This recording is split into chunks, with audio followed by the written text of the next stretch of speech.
Ooh.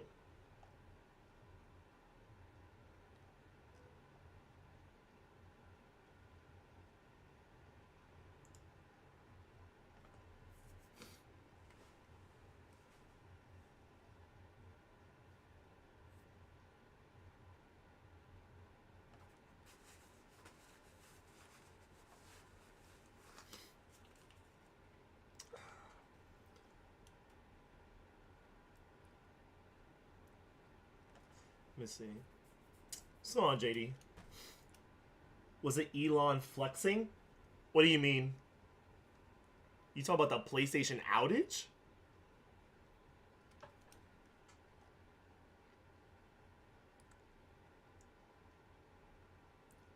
I don't know the connection between the two. I'm not even sure about that. Elon could be behind a lot of things nowadays. I don't even know what to believe anymore. But apparently, some services are getting brought back up. PlayStation had everyone and their moms going through like PTSD since like 2011. And it was so weird because I think the outage went off was like a thing for maybe like a day, like almost 24 hours. And I read an article that said this is the longest PlayStation outage since the 2011 hack, and that lasted 23 days. And I was just there. I was like, that's crazy numbers. Like 18 hours is doesn't sound like a lot compared to 23 days. 18-hour outage is a very long time. I'm not saying it isn't, but compared to 23 days, it's like anybody that went through that shit, it's like, okay. Like, I saw that outage and I was not phased by it, mainly because I'm on PC. If the PlayStation wasn't working, I could jump on PC, but not many people have those that privilege. They don't have that luxury. I think it's the best way to say it. If you were planning against it,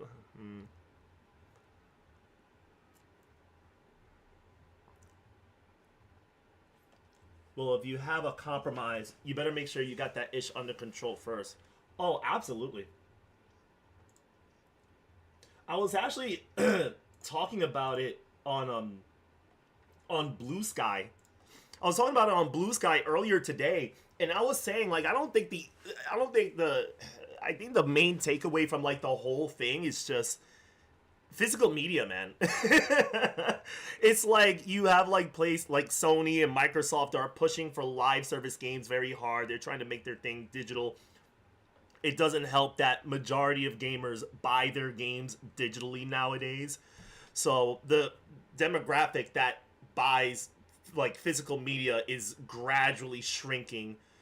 But meanwhile, you have things like this massive disruption that happens, and now when the disruption takes place, you virtually lose access to all of your games.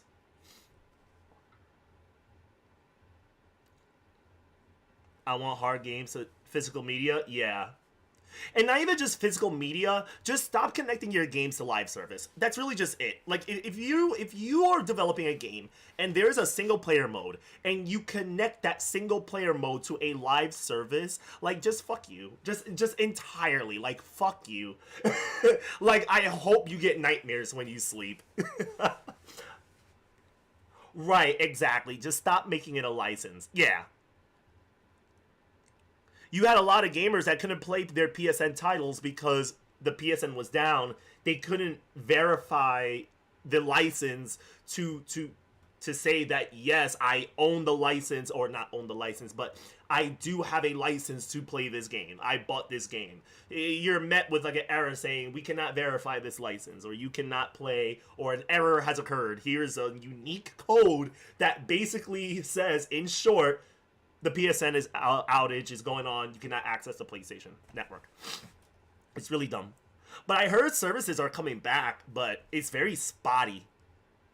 Early Saturday evening, PlayStation status page suddenly shifted to green across the board with no more claims of service issues. Yep, everything's all green. This appeared to be a full PSN outage earlier with everything from sign-ins to gaming to the PlayStation Store offline. Lately, we heard more reports from first-hand sources and posts on social media that the network is back online for some. Reports on the the down detector has been trending down for a while, finally dipping under 1500 around 7 p.m. Eastern State Time. Yeah, it definitely dipped. And it was like a global outage. It wasn't like this is only affecting like Americans or like people like gamers in the northeast, like northeast, the North American region. That wasn't the case. It was like a global thing. And there was one that I think I saw somewhere that they were speculating that it may have been like a DDoS attack. Probably. And the craziest part is when they made that claim, they said that Microsoft also went through a DDoS attack, but their security shut it down real quick.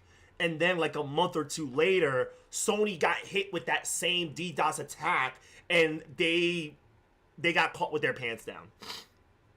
And on Blue Sky, I was mentioning that if these companies are going to push for live service games, you want to push for live service games, if that's where the money is, that's where the money is. I get it. Businesses are going to be businesses at the end of the day. I fucking hate it. But my God, you have to up your standards when it comes to security if you're going to really do that. You really have to up your standards in security. But in reality, services are going to have outages all the time. It's just crazy that Sony is once again fumbling the bag here. Yeah, because there were times where people were logging in, and they would log in, and then they would suddenly just sign out. Like, in the next couple moments later. So, that's usually, like, a DDoS attack. Or at least signs that a system is recovering from that. Fucking dumb. It stretched out longer than the previous time the PSN was down in October, which lasted roughly 9 hours. Thousands of angry PlayStation players have taken to social media to express their frustration. Call of Duty fans have been some of the most vocal, as outrage coincides with the promotional weekend. Yeah, and that's another thing. And like, isn't there like a Monster Hunter Wilds beta for the weekend?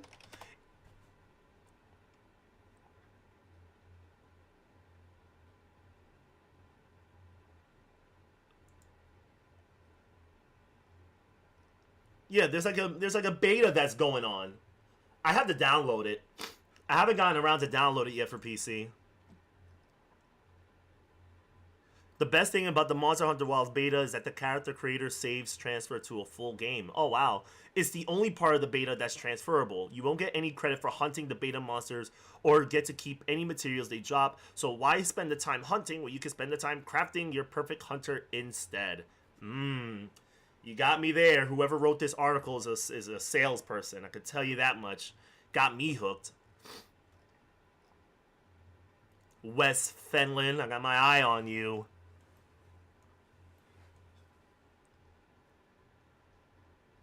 Oh, there's trinkets that carry over too? Okay, nice. That's good. That's actually really good. But yeah, I definitely have to download Monster Hunter Wilds. But yeah, like, it's just an unfortunate outage all around. The fact that you have an outage going on, and like back in October, Call of Duty had like this big thing. They had like double XP or something, and then the PlayStation Network went down, and a lot of PlayStation players were pretty pissed about that. Because they're like, yo, there's double XP, double weapon XP, battle pass, double XP, and the PlayStation is down. And of course, Call of Duty fans are going to be the most vocal of all, of course. But the fact that PlayStation has been quiet on the whole thing, I'm pretty sure there was some sort of attack that took place. Because they were really quiet for a while. And that was something that they did during 2011. When there was an outage, they said nothing. It was like, yo, Sony, what's the word? What's the word? There was no word. We was just in the dark until they said, hey, listen, something may have happened. There may have been an attack. Give me 1 sec, y'all. I'll be right back. As a matter of fact, I want to talk about Formula One. I might get into that. My sister has been talking to me about Formula One, and Netflix might get broadcasting rights to it. Maybe. Give me 1 sec. I'll be right back.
Okay.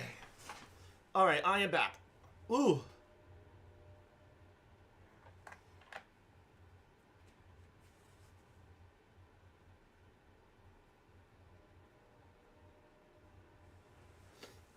Alrighty. I'm back. All right, so Jesus, my lungs is still trying to survive. All right, so Formula One and Netflix, they're about to be buddy buddy. I'm actually really interested in looking at this. I need to watch this because I never really watched any racing. I'm not really not familiar, but I'm not. I should say this specifically. I'm not familiar with Formula One. All I know is just like a racing thing. But a lot of people have been gaining, some sort of interest in Formula One. And more so to the point that Netflix have been doing like documentaries on Formula One for years, since like 2019. Now, recent news is that Netflix is considering a bid for Formula One TV rights. And that is very interesting. Now, I'm speaking from a investor standpoint here.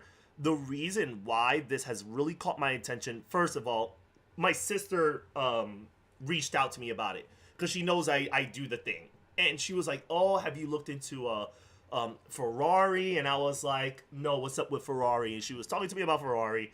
I looked into it and I was like, it already had a pretty high price point. I think it's like at like what? Like Ferrari's like at 400, almost 450. It's like, I'm like, that ship has already sailed. It spiked, but it's calming down a little bit since for like the past like 5 days. But still, the gain is still there. Still a considerable gain, 5%. Yeah, it definitely gone up over time. But she spoke to me about Ferrari, and I was like, I might not do Ferrari. And then she was talking to me about Formula One. She's like, yeah, there's this driver, and he's really good, and he has a partnership now with Ferrari. He's gonna drive Ferrari's vehicle at Formula One, yada yada yada.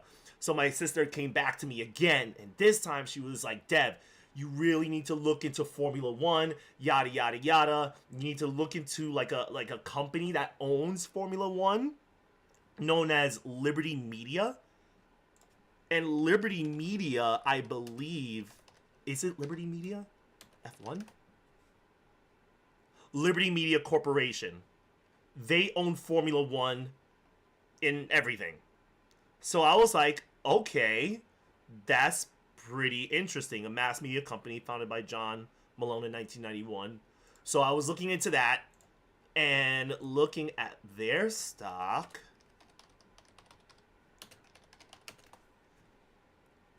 They're right now at 75. So I thought that was attractive. I was like, okay, that's a little bit of attractive of a price point. Okay. They bought rights to Formula One, or they own Formula One rights since 2019. So that's like 5-ish years ago. What? 5 years. Why are you not showing me 5 years? Why are you going as far back as like 2023? Okay, well, they gained $30. That's a lot. In the past, couple of years, since like 2023, that's a lot. They bought F1 since 2019, and the last time I saw, their stuff went up. So I was like, oh, that is really good. So then I saw on the news, I was just scrolling through social media, that Netflix was considering buying Formula One broadcasting rights. Now, the reason why I've been looking at this, and I may throw a couple dollars at Liberty Media, is because Netflix in Q4 2024 have shown that they have blown up. They definitely blown up with during the holiday season. They were broadcasting Jake Paul and Mike Tyson. They broadcasted live episodes of WWE Raw. they're also looking into other sports that they made broadcast onto their platform. And considering how Formula One is right now getting really well, it's already popular, but it's gaining popularity over time. Like, a lot of younger folks are actually tuning in to Formula One. Like, it's becoming an actual thing that people are really tuning into. And now that said sport is being broadcasted onto Netflix. I think there's so much potential for growth for both Netflix and Liberty Media. Both of them. Both of them. I'm not gonna invest in Netflix, of course, because $1,000 that ship's already sailed. I'm not doing that. But Liberty Media, definitely. Like, I'm really eyeballing this. Netflix will soon advance their Formula One offering beyond Drive to Survive. Oh wait, no. Oh, rights deal after Drive. Okay, success. Yep. Okay, just want to make sure. Having dipped their toe into live boxing, Christmas Day NFL, the streaming service appears interested in U.S. rights for Formula One. They hit their jackpot with their Fly on the Wall Drive to Survive documentary, which is in its 7th season, in a move that many saw as a key to the revival of Formula One under the Liberty Media brand. This is the final season. Oh, wow, that's the final season.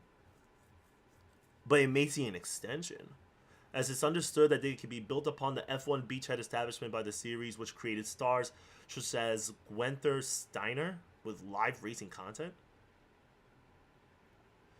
Formula One will be approaching the comment. Netflix is leftist as most racist and most racing leans right. Wait, let me see. I'm also looking at the way the left and right looks at things. Like, the Netflix is leftist and most racing leans right. I don't know about Formula. I mean, you said most racing, so I get it. I see what you mean. But I don't know. Formula One, I'm not sure. I mean, it's not. This ain't NASCAR. I mean, there are NASCARs out there, but this ain't NASCAR.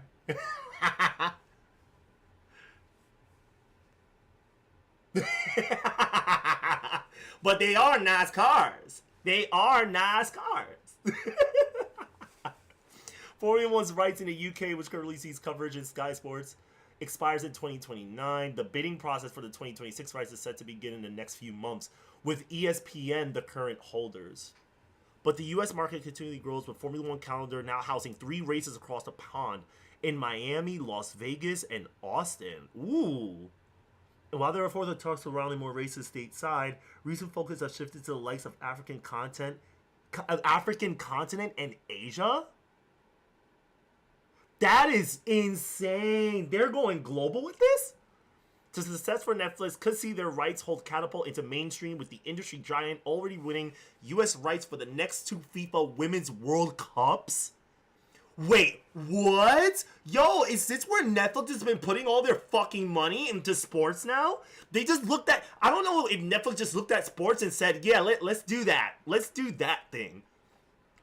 It's also begun a decade-long deal with World Wrestling Entertainment. Yes, of course. They're live streaming WWE Raw recently.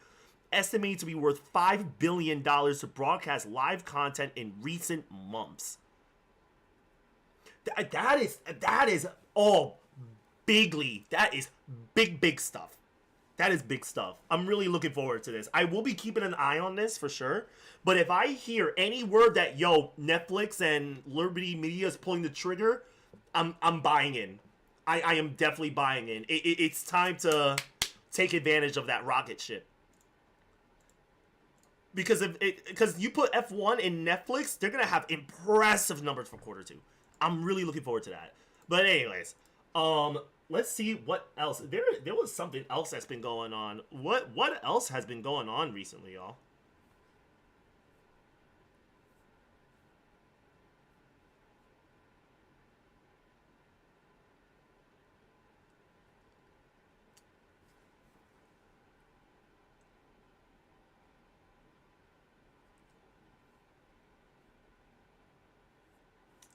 Let me see.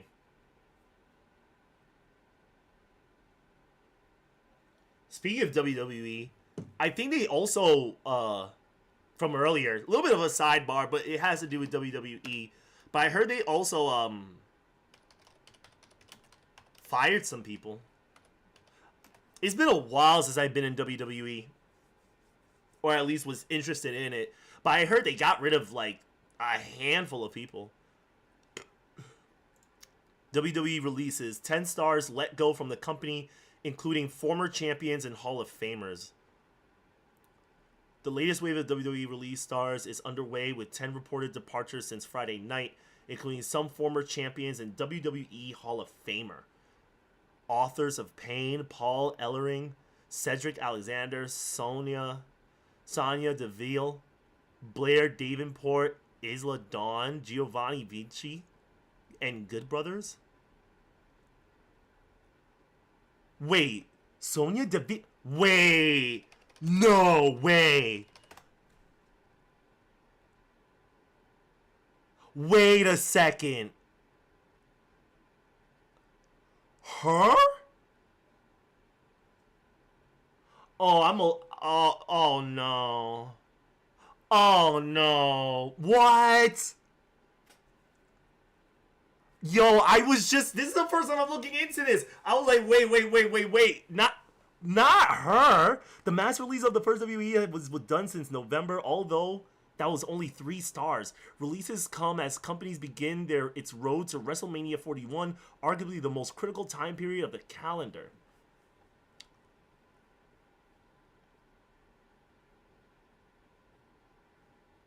One of the stars of the Cruiserweight division, Alexander, announced his departure. Cedric Alexander sounds familiar. Cedric? I'm going to be looking at all these stars. I don't think I know him. I'm not familiar with him.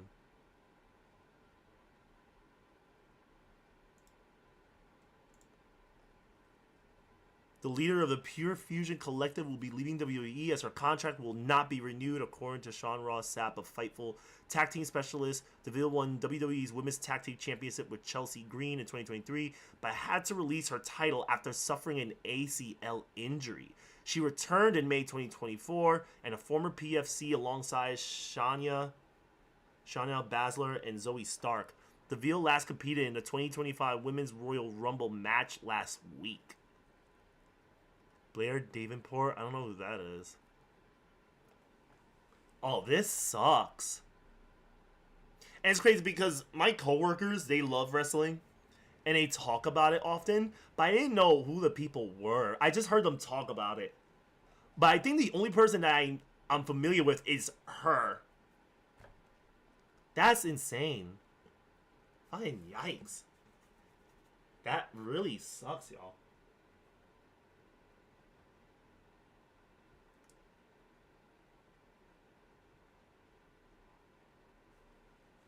That absolutely sucks.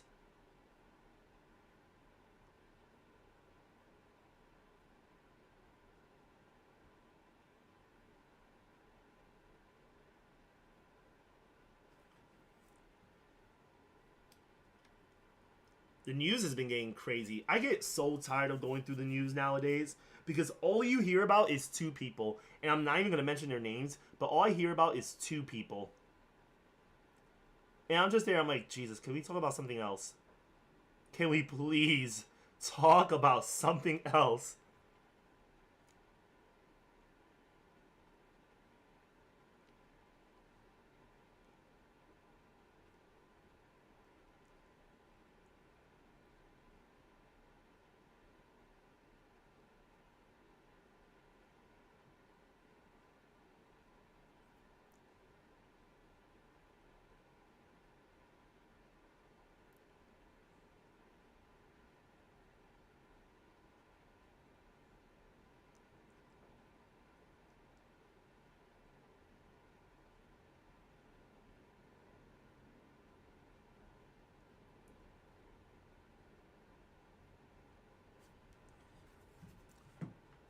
Oh, let me see something.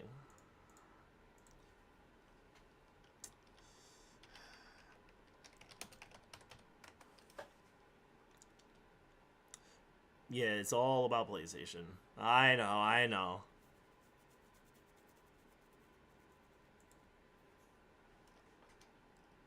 Slowly starting to work again after a 20-hour.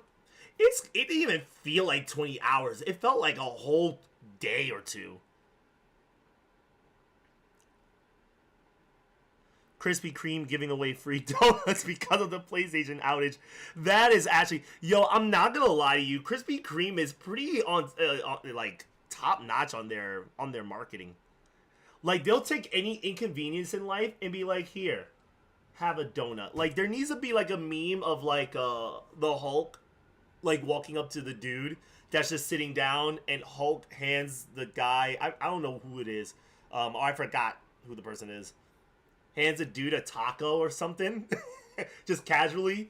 That should be like the Hulk should be Krispy Kreme, and the dude sitting on the chair should be like PlayStation users, and Hulk just hands him a Krispy Kreme donut. That needs to be a meme. I need to make that a meme. Here, have a donut. I heard about the outage.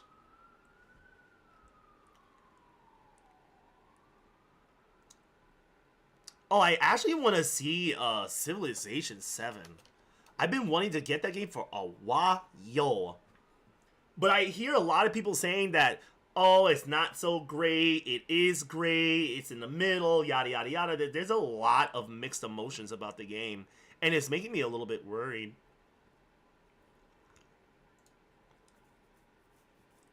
Civilization team responds to mixed player reviews, promises fixes to user interface. So I did hear about that. I did hear that the user interface for the game is an absolute mess. It's like they did good on everything else, but the user interface, which is like one of the most crucial things about these kinds of games.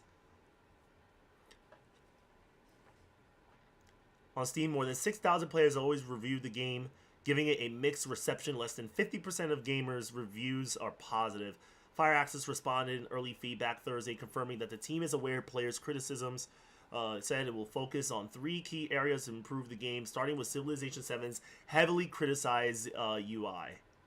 Our top priority is improving the user interface. We need some time to digest all of your feedback, but some areas that we're already looking into include making user interface interactions more intuitive, improving map readability, fixing areas of polish like formatting, and more. We're committed to getting this right, and we'll share more details as soon as we can. One popular user review on Steam calls for user interface very poor here and feels ported over from console in the worst way possible. 6A has this ace. Fireaxis is a huge step backwards here. I feel as if a lot of the criticism is on user interface, and that's really it. But it's like the user interface is so bad, it's actually negatively affecting the game. Hence why I feel like, yeah, the user interface plays a huge role in the experience of the game. And if you don't get that straightened out, yeah, people are going to have a rough time with it.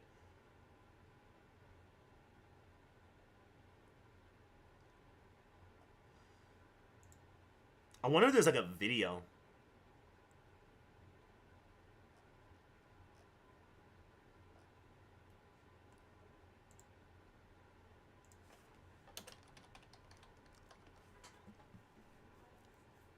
Yeah, let me read this. Potato McWhiskey. He does a good review at times for Civilization. Here, and welcome to my negative review of Civilization 7. If you're interested in hearing my positive review of Civilization 7, there will be a video linked in the description. This video will focus on the reasons I think people shouldn't buy Civilization 7 really knows his stuff. on launch. If you replied to this video with some kind of pet issue that I didn't address in the video that I am making specifically to criticize Firaxis and Civilization 7, after I tell you that this video will only contain negative opinions and that there is a separate video for positive opinions, I swear to God I might actually lose my mind. The most important reason to not purchase Civilization 7 on launch is because I don't actually think the game feels fully ready for launch. I want to qualify that position.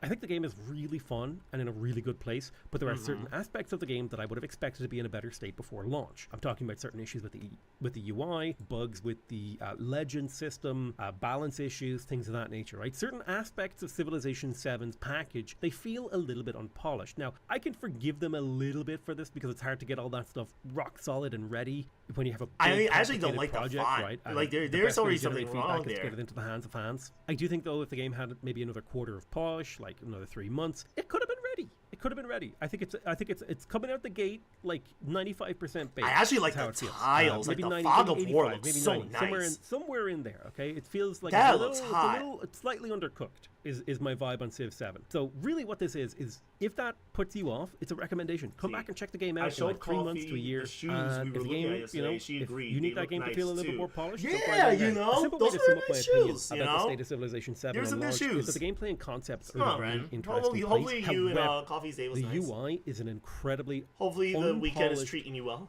terrible mess, and the game is riddled with little weird decisions and bugs and frustrations that should have been ironed out by now in the development process. I think the UI in Civilization 7 is so incredibly bad that the UI in Civ 4 is better. Like, once Sucratact gets his hand on the game... Okay, I think this is something that's bothering me, and I just peeped it here. Like, there's this, and I feel as if a lot of the information is, like, oddly spaced out. Like, okay, Warrior, and they just put, like, a random logo, and it's, like, this arrow here that represents movement.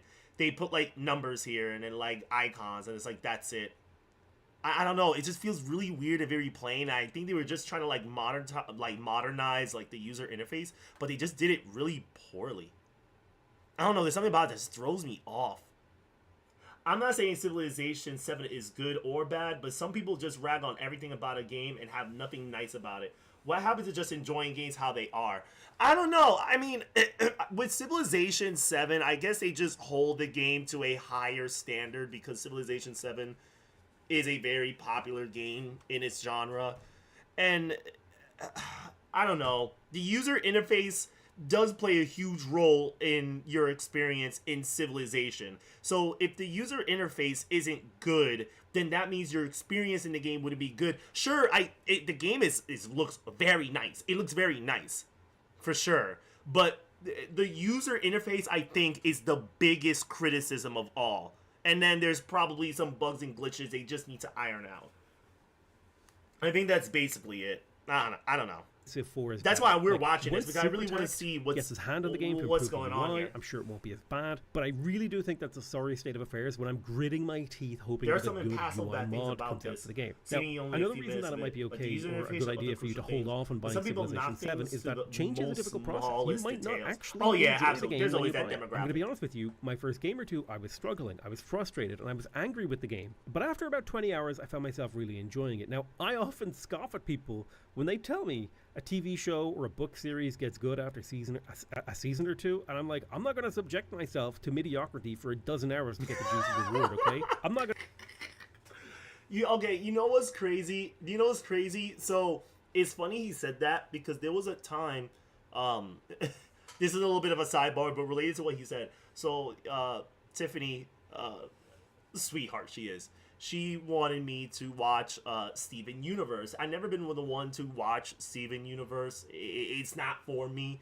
I never really actively pursued watching Steven Universe, but she insisted that I watched it and yada yada yada, and I watched like a couple episodes. I think I watched like 15-20 episodes, and she was telling me like, oh, like it actually gets better by the time you hit like season 2, because that's when there's an actual story and it gets better and you're gonna get hooked, it's gonna get crazy.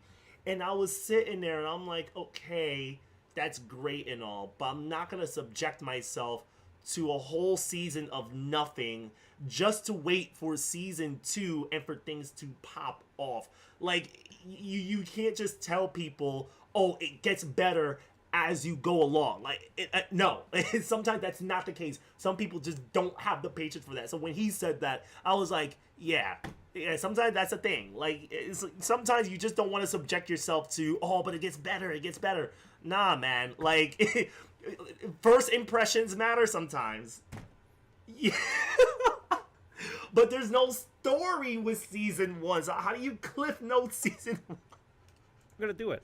I did it with Civ 7 because there's a lot of internal and external motivations happening there, but I'm not going to do it just because you tell me to. So, like, if you're a fan of Civilization 7, prepare to take your time to adjust to the new mechanics. It's going to be a learning process, and a frustrating learning process at that. Things don't work like they used to, and the game is super complicated. Like, way more complicated in a lot of ways than previous titles, just at the baseline mechanics, and it's going to take But some I do adjustment. want to Like, get if this you're a game. fan of I do Civ plan 5, on getting you're probably it, but going I to hate have to Civ 7. focus If on you hated Civ BlurCon, 6, honestly. I'm going to tell you right now, can't really Civ 6, buy this Civ game. 7 is like Civ 6 more, because Maybe, it doubles maybe not. down on a lot of the things that Civ 5 players hated about Civ 6. The city unstacking, they did that more. Buildings or districts are gone, but now buildings, you place them on tiles, and it involves complicated calculations about like adjacencies and wonders, and there's a lot more going on in the areas of the game that Civ players won't enjoy, like district placement and leader civilization abilities. There's a lot more areas and edges to get frustrated with if you're a Civ 5 player who liked the straightforwardness of Civ 5's gameplay.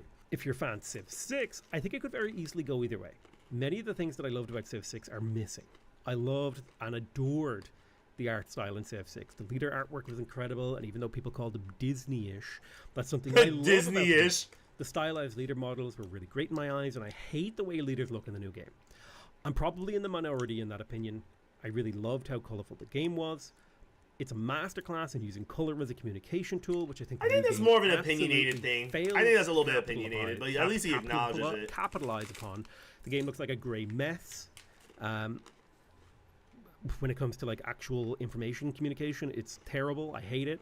The gameplay communication through the use of color has taken a massive step back in Civilization 7. Science buildings are blue in Civ 6. Like culture buildings are purple. Production buildings are brownish orange. Gold buildings are yellow, and so on. And it's so crazy. Like you just look at a screenshot of Civ 6 and you're like, that's a gold building. That's a science building. Blah blah blah.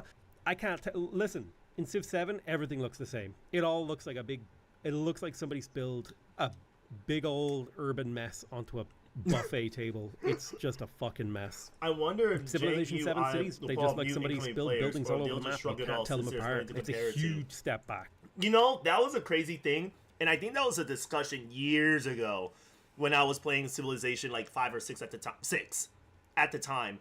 And I was saying that, like what Potato McWhiskey said, Civilization 5 was mainly about building up. It was about having a settlement and you try to build up. That was basically the goal with your cities. But in Civilization 6, it was more building horizontally and less about building vertically. So you had players from Civilization 5 that didn't like what Civilization 6 had going on, because now as you expand and you build districts, you had to take into consideration, like, okay, where should I put like a science building? I need it to be next to a mountain so I can maximize my science input. So things of that nature. However, you had players that played Civilization 6, or you had newcomers to Civilization 6 or new to the series that played the game and they said, I don't see any issues with this at all. This is completely fine. So you may be right. There may be some sort of like divide between like newcomers and like veterans of the game. You can be right there.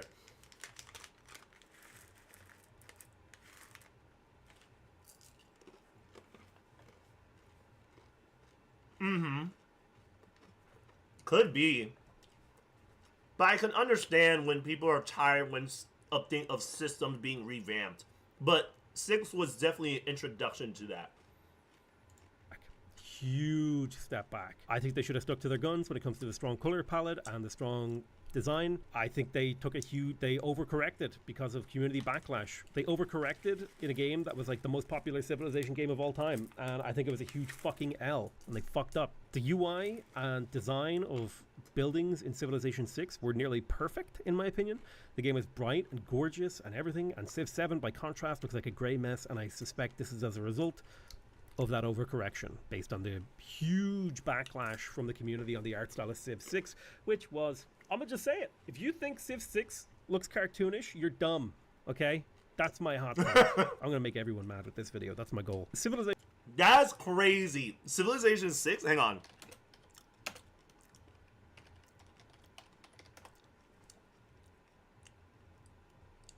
Let's see Civilization. Hey, Spuddy. I'm going to scout up here to see if there's any value in moving towards the Torres, but I think we would be better off in just playing Civilization 6? This very basic start location. I'm actually tempted to re-roll because we got too good of a... Let me see. Yeah, Civilization 6 compared to 7, I can understand. 6 looked a lot more colorful, but then at the same time, I can understand why people are saying that it looked cartoonish, but I don't think Civilization 6 was cartoonish.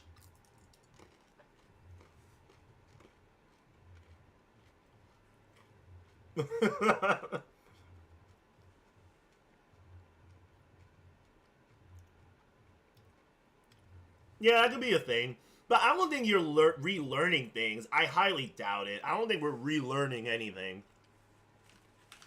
Again, I think it's just they I think it's a simple thing of Civilization touched things that they shouldn't have touched because they had a good thing going on there and they decided, yeah, let's improve on it. And it's like, you didn't have to touch it. Like, it was fine exactly the way it is. Just carry it over to the next game. Sure, do some polishing, do some touch-ups, but you don't have to go above and beyond to correct it as if there was something wrong with it originally. I think that's the thing. I don't know. I could be wrong. I could be wrong.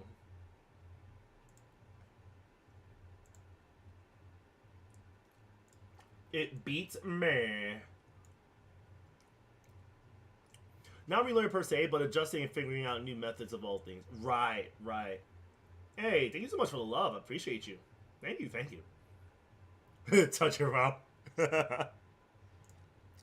But now, I will say this: if you want to know cartoon-ish, if we're looking at Civilization being cartoonish, this is cartoonish.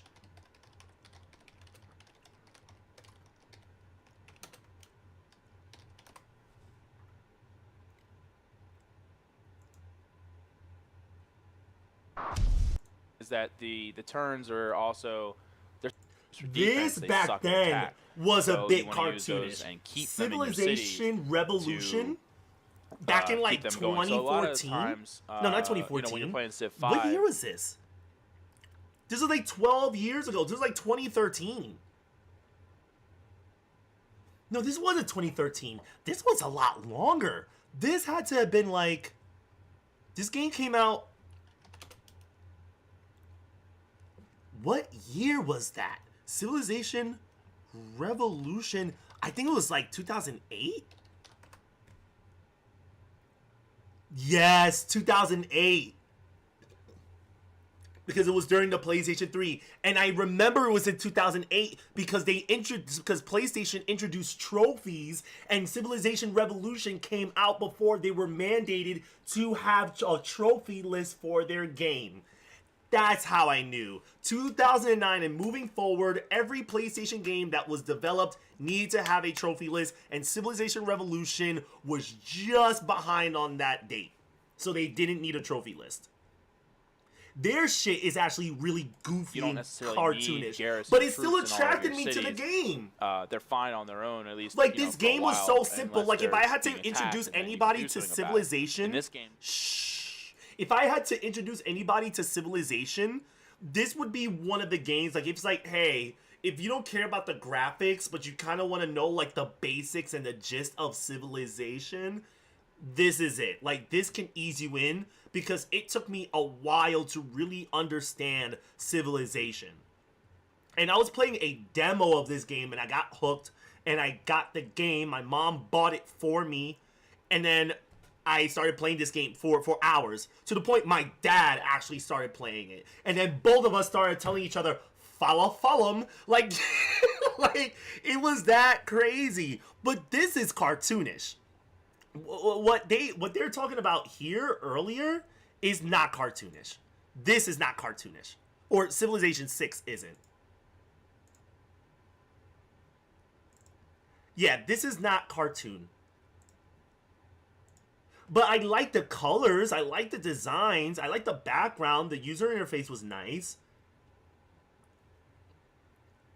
Cartoonish is fun, duh. No, it isn't. Honestly, Civilization 7, I am going to focus a little bit on the graphics because I want to see the world and I want to see it pretty. And also, not to mention, you're going to see a lot of, like, like natural disasters that take place in Civilization, and then you have world leaders. I want to see every single hair follicle. You know, I want some. I want eye candy. That's all I want. Whatever game that had follow is where to start. Exactly. That is Civilization Revolution. Absolutely. But yeah, that's basically the complaint for Civilization 7. Now, Potato McWhiskey did make another video on this where he actually praised the game and he was saying positive things about Civilization 7.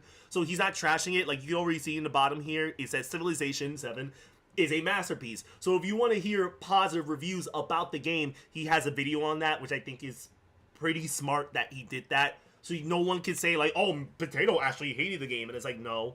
He actually made a video, too, talking about how much he liked the game. So he's in the middle. He's not trashing the game. He's really giving it he's giving pros and cons. That's really it.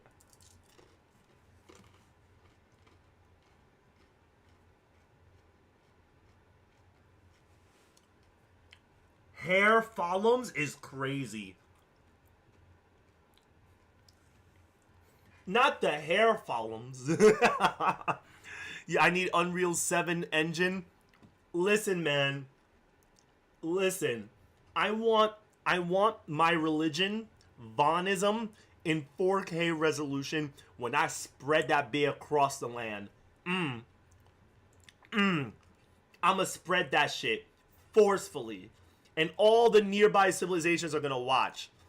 They welcome Buddhism, Christianity, Judaism with open arms, but the moment my missionaries and my prophets visit their doorstep and they say follow, all of a sudden I'm met with knives and pitchforks and swords. Like, that shit is crazy, bro. That shit is crazy. Exactly, I need that 4K Vonism. Exactly. Tell me about it. Tell me about it.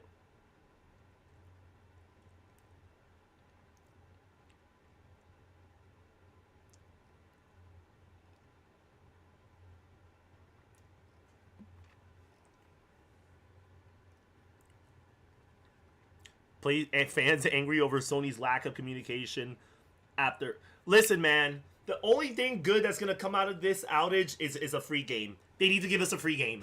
They need to do something. Give us something. And then everybody will shut up. I promise you, Sony. I promise.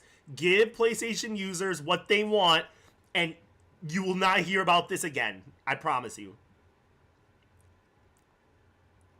I remember during the 2011 outage, Sony gave us, I think, like 3 games. They gave us 5 games, and we could choose 3 out of the 5 games. Hang on, the 2011 PSN hack. I think they gave us 3 games. I'm not sure if it'll say it on Wiki.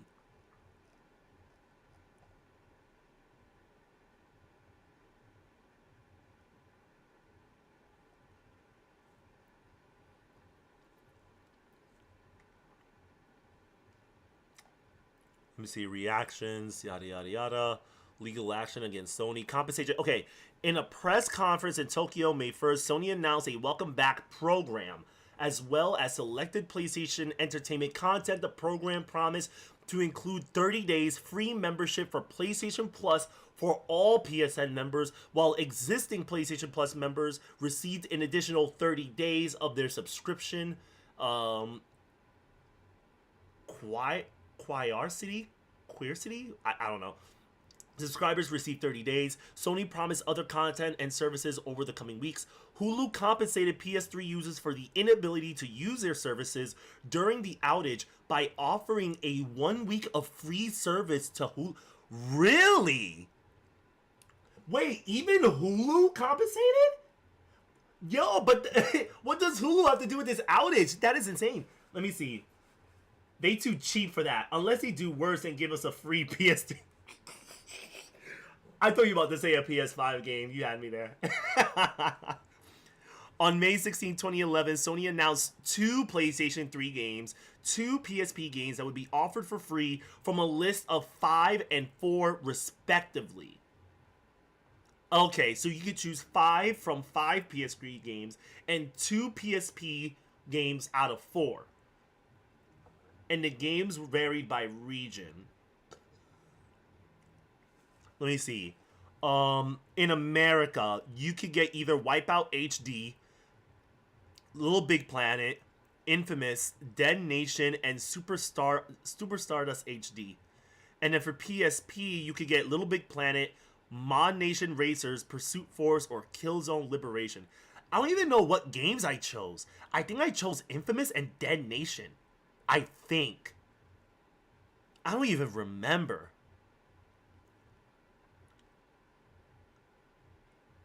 What other games did they get? Ratchet and Clank would have been a dope choice. That was only in Europe and Germany. Hustle Kings, The Last Guy, Trash Panic, Loco. I remember Loco Roco, and Echo Chrome. I don't even know what that is. And for PSP, Everybody's Golf, Portal. I don't even know what that is. Everybody's Stress Buster? Hey, yo, not the Stress Buster. Patapon 2. What did I do to deserve this, my... What? What did I do to deserve this, my lord? I don't even know. Yeah, so Sony has done some sort of compensation, but for an outage that only lasted like 20 hours compared to 30 days or 23 days specifically, I don't know. I don't think they're going to do anything. Y'all might be right. I don't think they're going to do anything.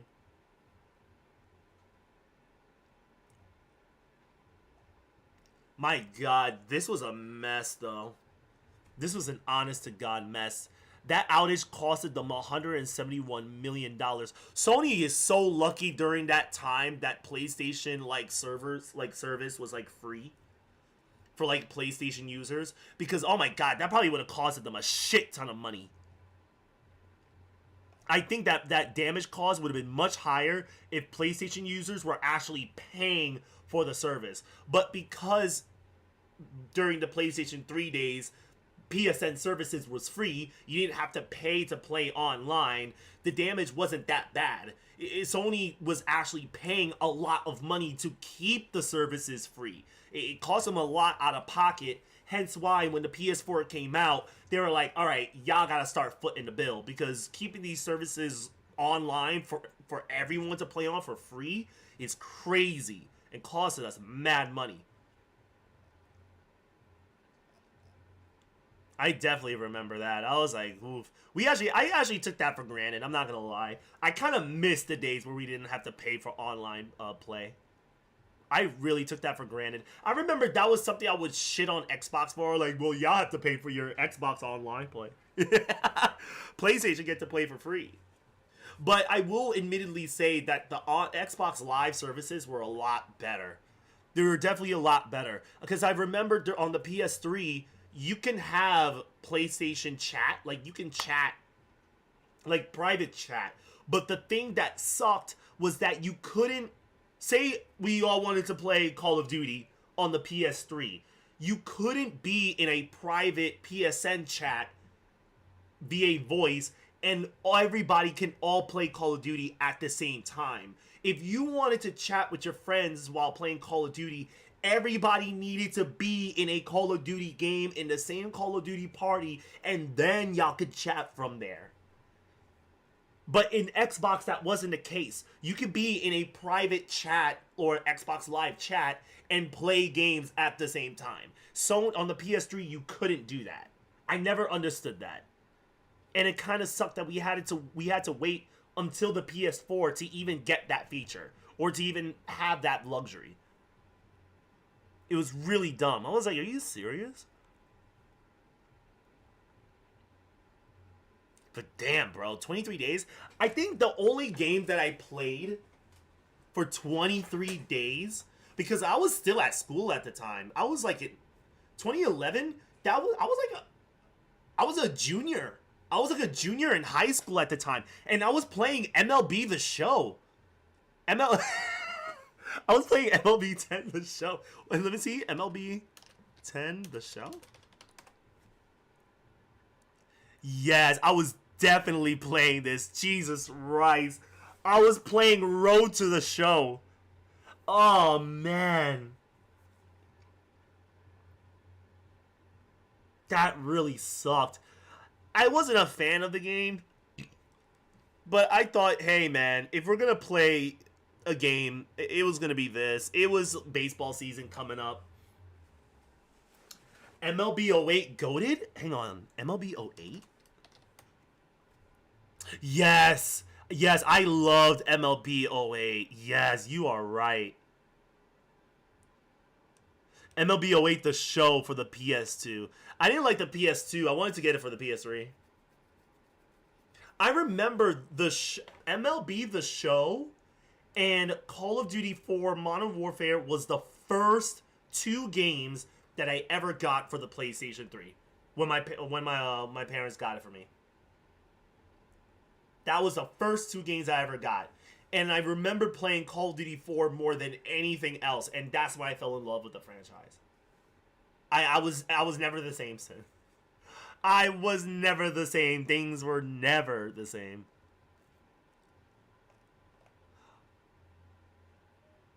Damn, man. And it had really good ratings. 8 out of 10, 85%, 85%. I loved it. I only felt weird because no one else played it, and I was like the odd one out with that. Wait, are you sure you was the odd one, or was it like those people that was playing like MLB 2K? There was MLB. What was it? It wasn't MLB. What other game was there that was competing with the show? There was MLB the show. It was not, and it's not RBI. It's not RBI baseball. There was something. Was it 2K baseball? Was it 2K baseball? Let me see. MLB the show versus. There was another. Was it No, it wasn't RBI baseball. Or I think it was RBI baseball.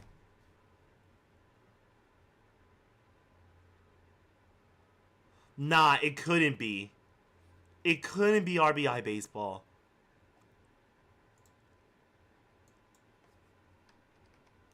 $2K baseball? Was it that? Like it was a MLB 2K. I don't know. There was. Let me see. MLB franchises. Not MLB franchises ranked.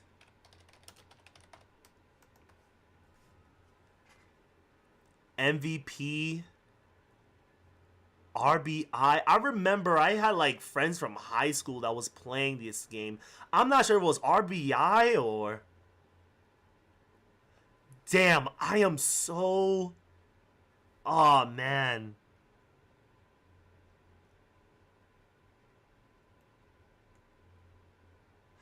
It was probably RBI baseball. I'm not quite sure. But anyways, yeah.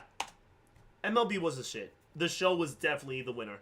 I love the show. It was so high quality. I really loved it. Let's see, what time is it? It's 9:30. Hang on.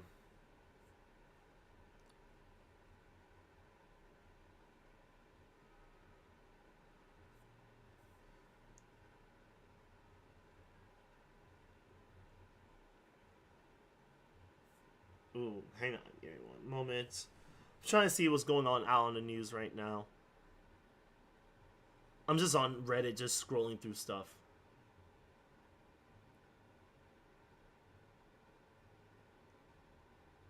Oh!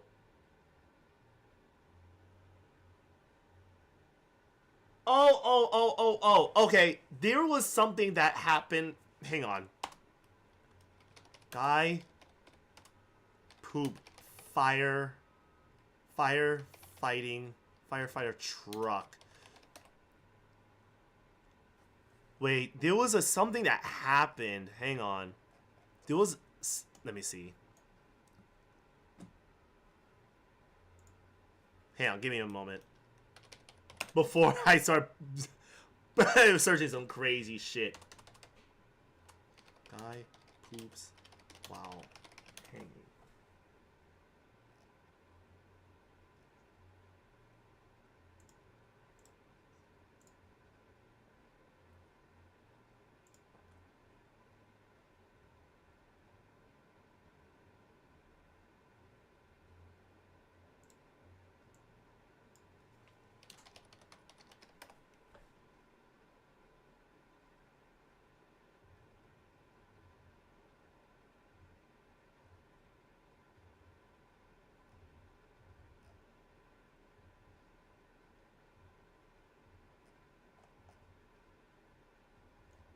I'm trying to see something.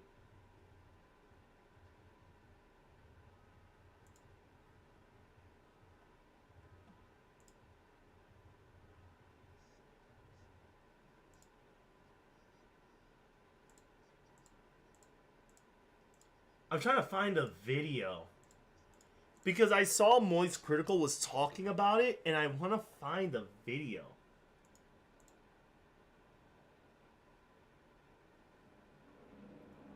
But the only reason I'm looking for it off screen is because I don't want to put some crazy shit on here.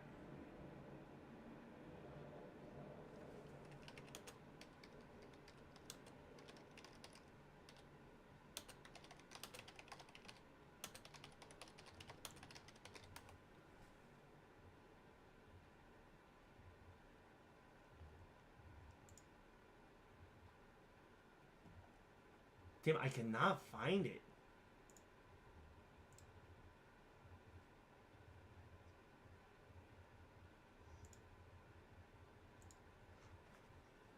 Let me see.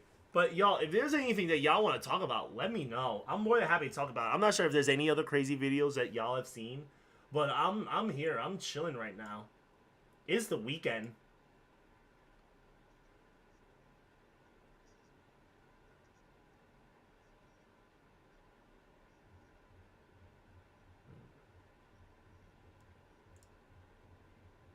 Or let me see. Thief attempts.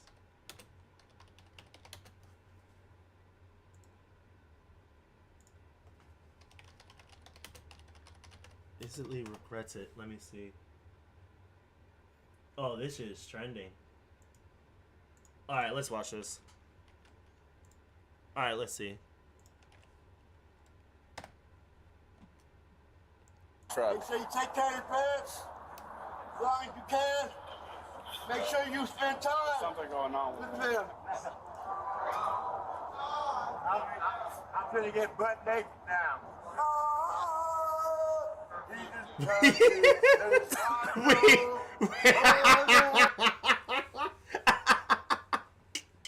Wait. Whoa, wait. Rewind that real quick. Rewind that.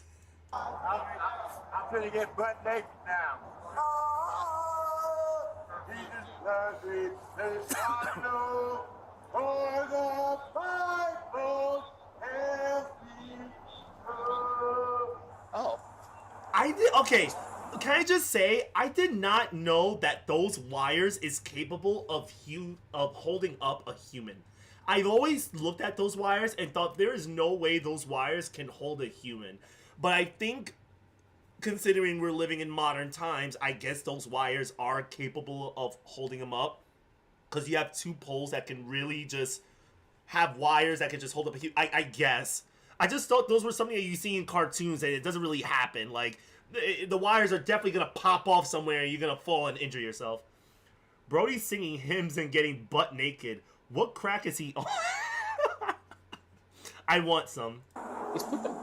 Following reports of a robbery and multiple thefts on Saturday, March 23, 2024, police in Vancouver, Washington locate their suspect on the roof of a nearby restaurant, where his bizarre and increasingly reckless behavior reaches new heights. Things take a shocking turn, however, when the suspect's attempts to evade the police leave him dangling dangerously from a telephone wire.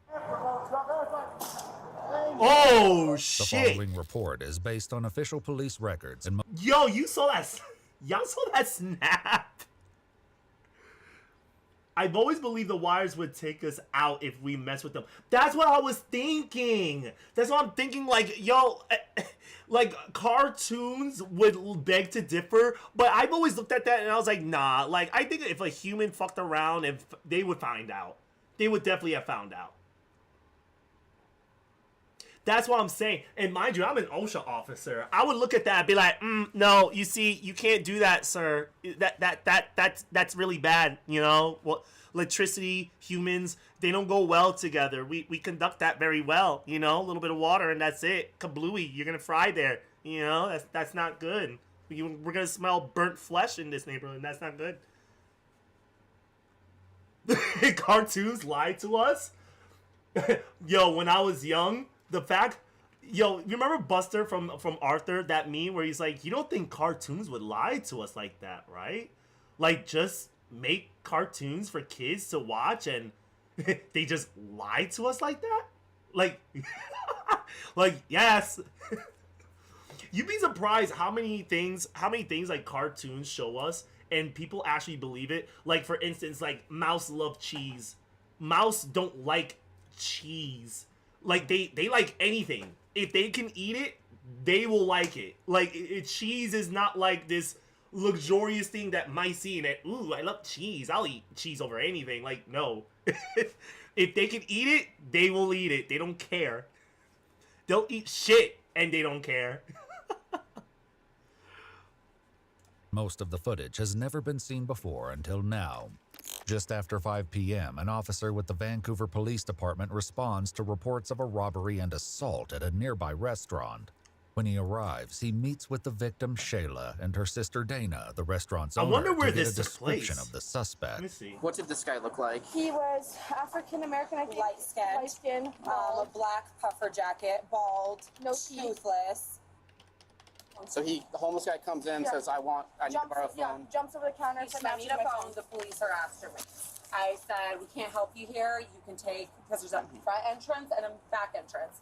As you can take that back door right back out and find some help somewhere else.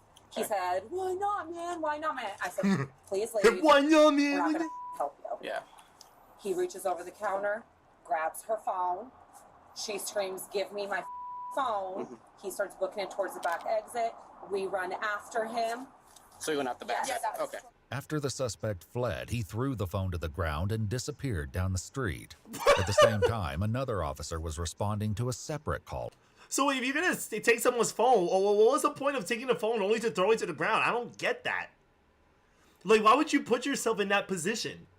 Like, I don't get it. I don't understand the point or the motive behind that.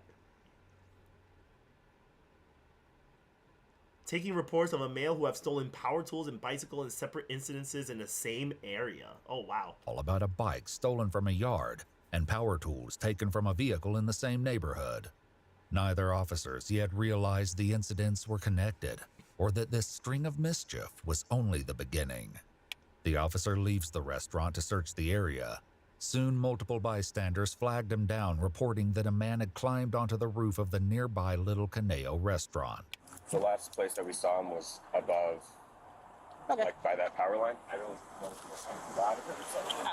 We have technology. Let's find out. And we have a circus. We The have drone technology provides and a visual on the circus. suspect, who would later be identified as 47-year-old Ramondo Everett Stanley. As the officer attempts to get a closer look, Ramondo's behavior takes a destructive turn. Having a drone like that is crazy, just at the ready. I need to do a field show. Y'all, Yes, yo, Sam just 14. looking He's, at his he's thumbs got like alone, y'all think he has a piece of electrical PlayStation or an wire to break Xbox? the windows on that building that's on the, what is it, the east side?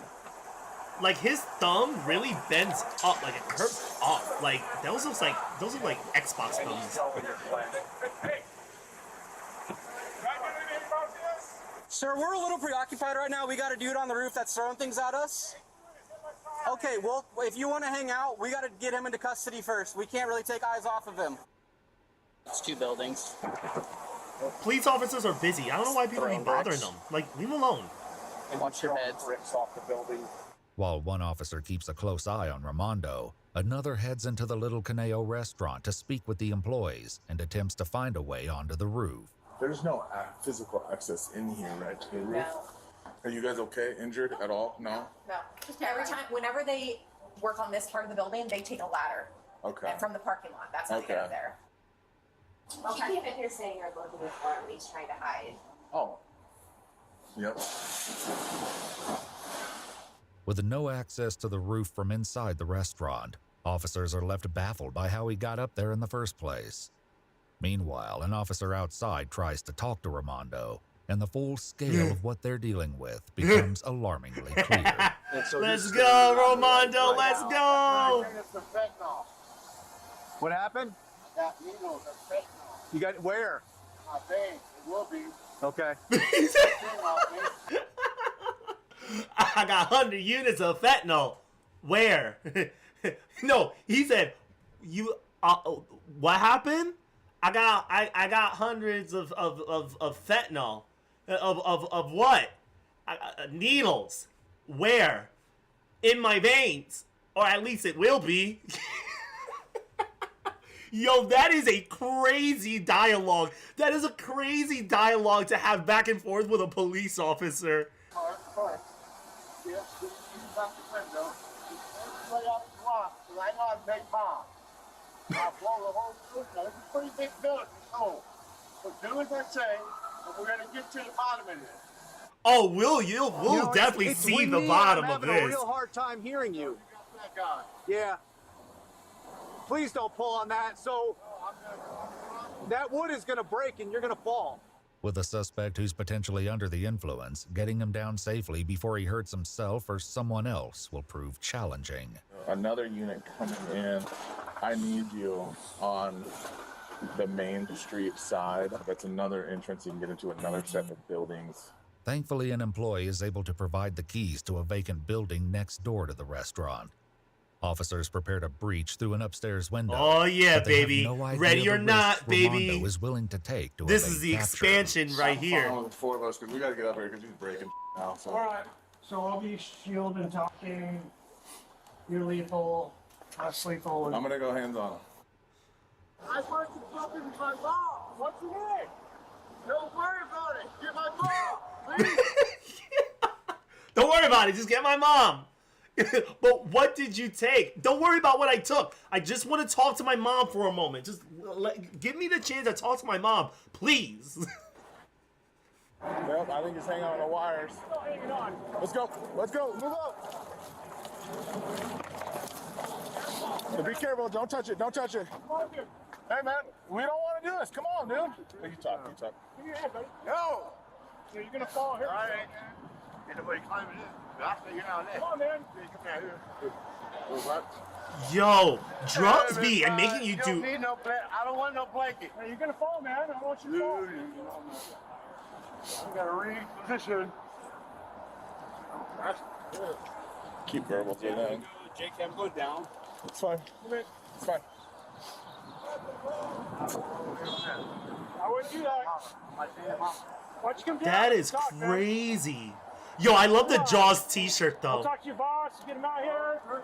Back up and then get going. Come on, man. If we back up, will you come back over here? You got to stop now. Yo, I love this conversation. Will you not go over there if we stop talking to you? Hey, who's down there with you? Yo, my man swung his legs If you wanna up come down easy. here and, I don't know if he's gonna make it across. He's trying to climb across right now, the wires. Ramondo perilously hangs 20 feet over solid asphalt. Perilously? That's not perilously. Like, my man's really got the grip and everything. I don't think that's perilous. Yo, it's like as if he has experience climbing things like this before. I mean, it is fatal. I don't know how high. I think he just said it's like 20 feet up in the air. Yeah, 20 feet over solid asphalt. Hell's yeah, he got that grip. But it looks like he got that. He's good. Asphalt. A fall from this height could be fatal, but as one firefighter explains, a fall isn't the only danger he faces. Which one's the hot one? So the Weatherhead's hot. Up one's hot. He's on cable and telephone. He's just on telephone stuff. Yeah, okay. If he goes up top, The other ones are going that pole. Those are hot. They're not that Weatherhead right there. Okay. Hey, get teeth to get down, bro. Do you have some Yeezys on? Is my man climbing with Yeezys? I'm in charge. To ensure Ramondo's safety, officers think of a way to break his fall. My thing is that every time I see situations like this, I think to myself, like, yo, don't you guys have like this thing or like this trampoline that whenever somebody falls, you have something that could break that fall? Like, to just say like, hey, get down from there, you're gonna hurt yourself, and just leave just asphalt just out in the open for him to like crack his skull into like a fucking egg is crazy. I always thought like firefighters would even have this at the ready, but no, all they brought out is a stretcher just to bring him to like immediate like emergency like care. I've always thought that, like, you know how you watch those like those TV shows where people's about to jump off a building and they have like those big inflatable like cushion things, or like maybe like a trampoline. They never have this at the ready for things like this. I never understood why. I never understood that. I don't know. What?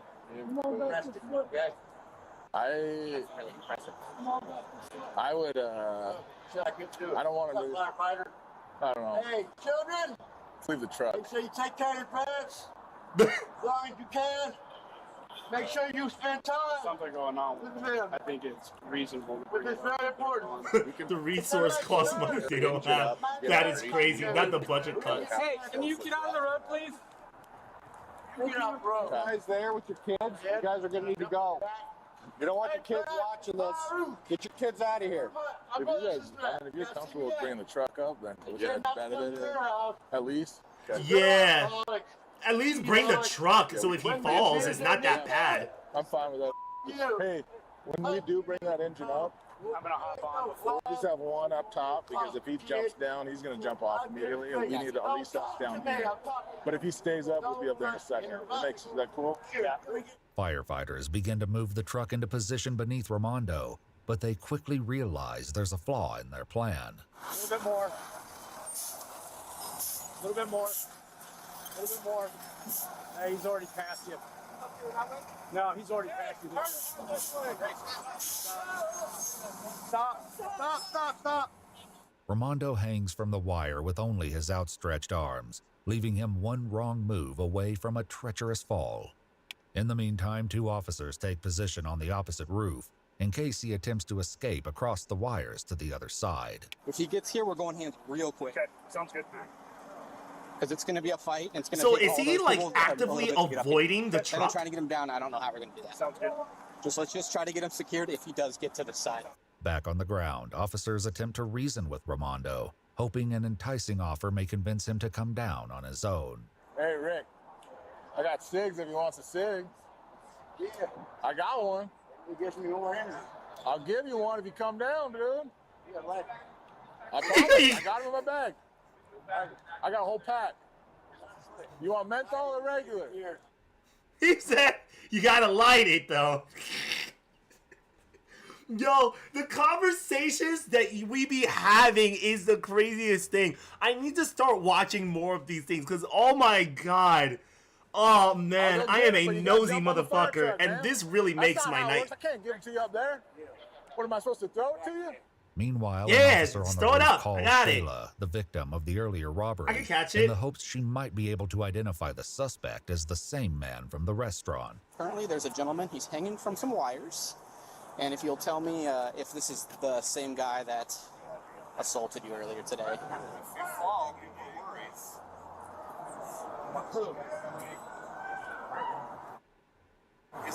He's taking off his shirt. Oh. I think it's really impressive that you're just taking off your clothes as you're hanging. You want to go that route? Get back. Give me what I want. That means get back. Back it up. I'm gonna get butt naked now. As Ramondo's jaw-dropping antics continue, Shayla arrives on the scene, and officers begin connecting the dots between each of their robbery cases. You can probably go up to like where that Jeep is. Or maybe a little bit, yeah. Just don't get any closer than that. And... Okay, yeah. I'm gonna prep on. That's him. Okay. And Sam 14, just for info, that is going to be 100% positive as my suspect for the robbery in the second degree. And Sarge, it's the same for mine too, because he's missing a shoe. He left his other shoe at the scene of the theft too. I love how they're connecting the dots while on the scene. I love this work. Yeah. Malmish? What's that? Malicious mission. Yeah, oh, possibly, wow. That's okay. Ramondo's charges will have to wait, as he's been holding on for just over 20 minutes. And it won't be long before exhaustion and gravity bring him down. 20 minutes hanging on to telephone is impressive. Like, it is amazing what drugs could do to you.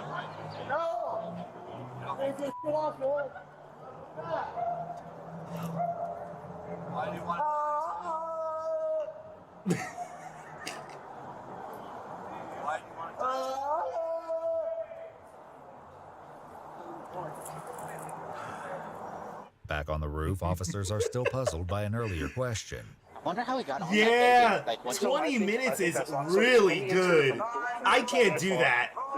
I can't do that. Like a block and then an air conditioning unit. With him and being as athletic as he is, he could have committed. If you commit to the jump, you're hardcore. So. Firefighters move the truck into a new position beneath him, giving an officer the chance to get closer to Ramondo. But what Ramondo does next is so unexpected, it leaves everyone in utter shock. Hey, we have some stuff ready for you. Are you really trying to go to the bathroom right now? you're fighting your He's pooping. He's pooping. Okay, remember that. He said, remember that. Yo, imagine pooping while you're in a standoff with police officers and you see the thing on your screen that says police officers will remember While that. landing on the fire truck would be less dangerous for Ramondo, an officer highlights a potential risk that could make the situation far worse when he does. Hey, Wilkes. He's got access to like tools on top of this fire truck, just so you know. For And the land falls in Are these power lines turned off? So the top ones are the hot ones, the high ones. The ones that he's on are like TV and cable vision and all that kind of stuff. Okay, so okay, hot, yes. So the ones up top you don't want to touch. 5 more. Don't shoot me. I don't want to. Mr. Gill, you still ain't did I said. By now, Ramondo has been holding on for nearly 45 minutes. No fucking way! No way!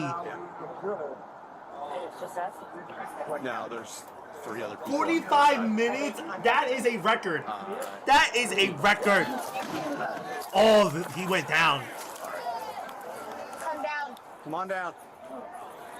Come down. Just come on down the ladder, Bo. Told you. Now.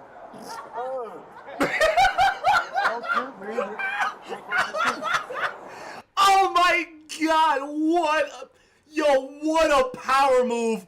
What a power move. Holy shit. He said get down and he was like, no, I'm shitting. And he's standing on top of the fire truck. Yo, my man has the advantage right now. It's like the police officers can't do anything. This man has a fire truck. He's on a fire truck. What are you gonna do? Yo, that stance, he knew exactly what he was doing. He has the high ground. You fools, this wasn't even my final form. If you talk to me, we can figure out treatment. But if you just stay up there, we can't, right? And there's equipment up there. Holy shit. Get out of here. Will you give a warning? Nah, they gotta shoot him. They gotta taser him. That's not good. I'll be on the backside here. You see, if it was ready or not, I would not use lethal force. He would have been down. Even you. If you're too big, I'll beat you in arm wrestling. If I beat him in arm wrestling, you can't take me there. I don't know about that, but That's a good bet. That's a good bet. Nobody supports you. They want me to do it by myself. So I want to help you get into treatment. I want to help you get into treatment. You got to come down first, okay? Is that the plan? How much time am I doing? I don't know. Just confirm one more time. He said, how much time am I doing? We'll shoot 40 only. Brad will be secondary just in case. I'll give the... Oh, shoot. Give the command to shoot. With officers positioned on both roofs and ready to act, it's now up to Ramondo how this ultimately comes to an end. And everybody think I'm a snitch. I got help from the lady. You know what's took my sneak talk, and they think I'm a snitch. And I don't want Sister's that. phone number? Until all this went tell me now. So they chased me, 30 of them, and they chased me. I'm coming down. What? Okay. Just come down. You can sit right here on the treatment. I know you guys lying. I'm not lying. I'm coming down. I'm not lying. I can't wrong you about jail time. Support. I want treatment. I need So why don't you just take a seat on the top of the engine, then you can jump down from there. Top from me, break my neck, and I'm already hurt. Out. And we're gonna get you checked out by the ambulance. Took them to prison. He knows what's up. He knows he's going to prison first. You got my word. I want a hug from all your people that's here today. All right. You got my word. You come down safe, man. It's going to be wholesome real quick. On how I did today. I hope I trained and learned, and you guys learned something. If you help the guy, Kobe, more soldiers out here, not robots. At least he's asking for help, but he's like, I hope y'all learned something today. I really hope you did. All right, bro. All right, man. Be careful getting down. I love the world.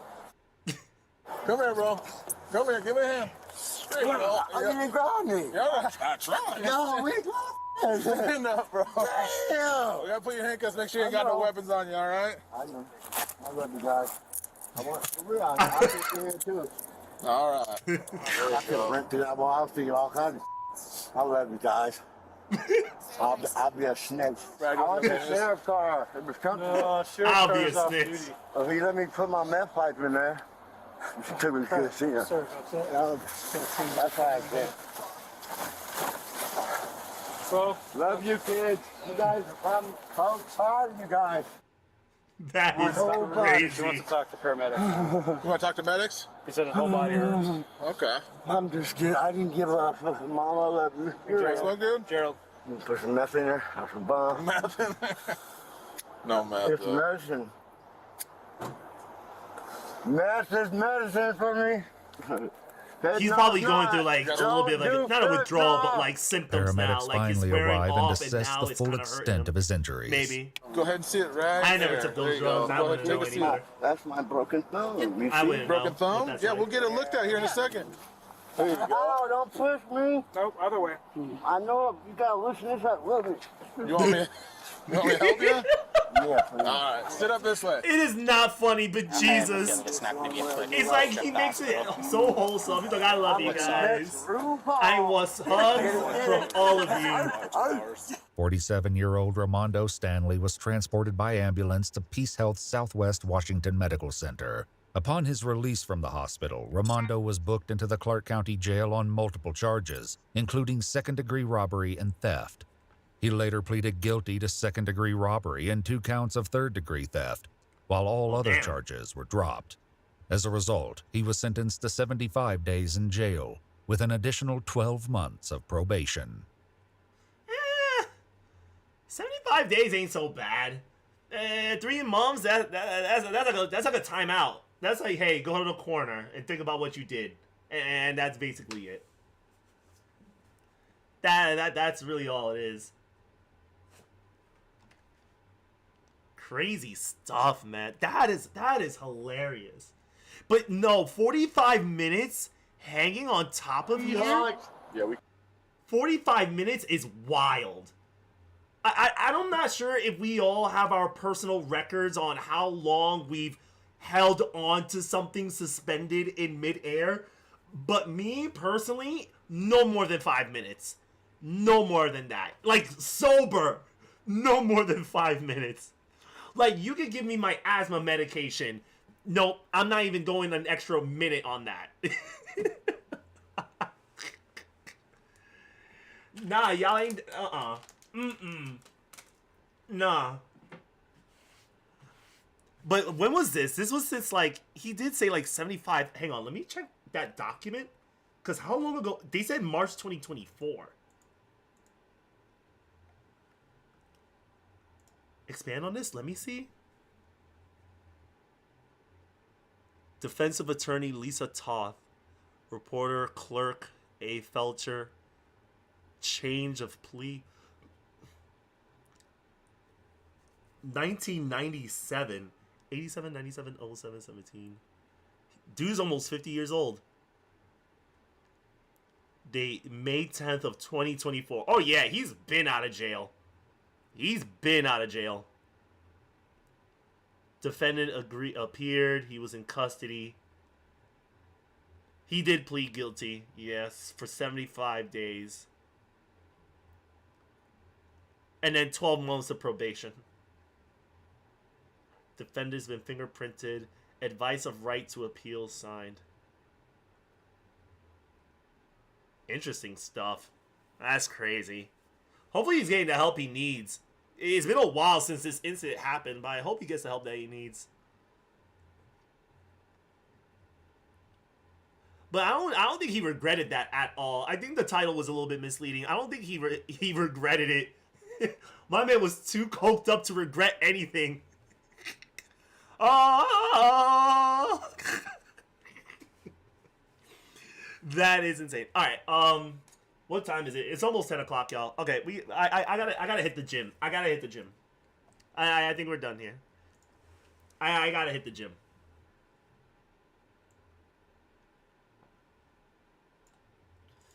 Alrighty, let's do this. Oh man. Alrighty. Okay.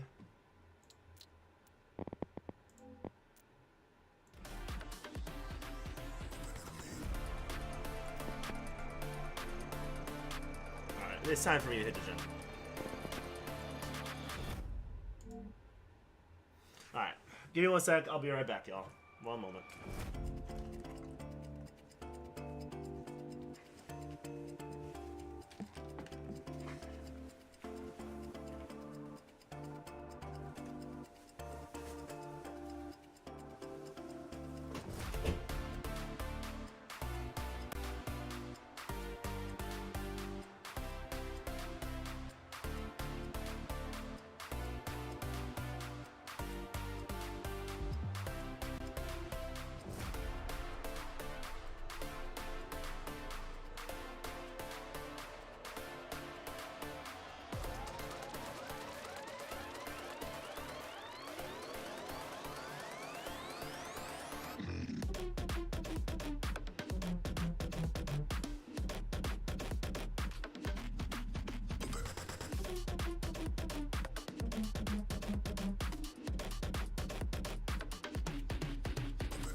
Alright, y'all, I'm back. I'm back. Ooh.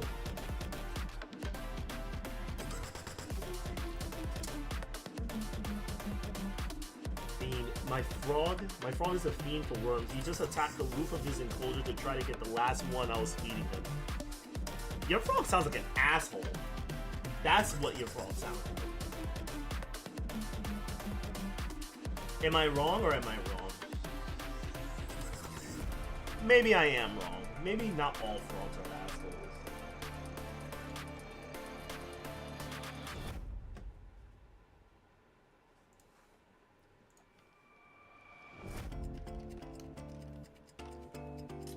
Oh yeah, baby. It's time to hit the gym.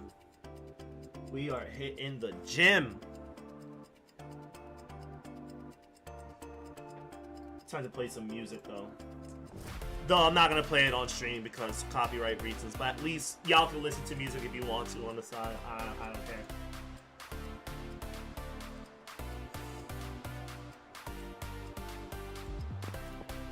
Song's actually kind of too loud.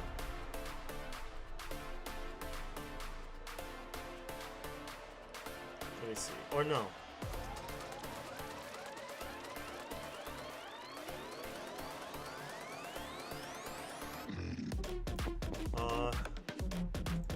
This one I think is fine.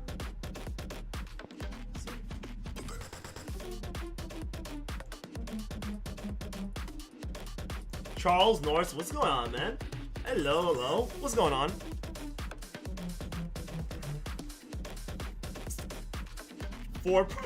For-profit business. I am so mad you caught me on that for-profit speech. I swear I'm not an asshole.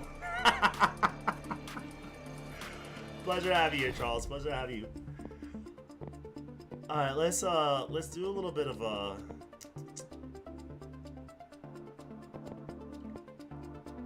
let's take it easy.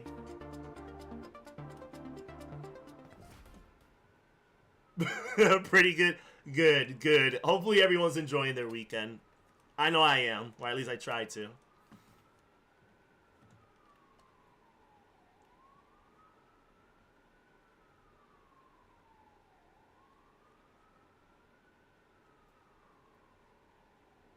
Ooh.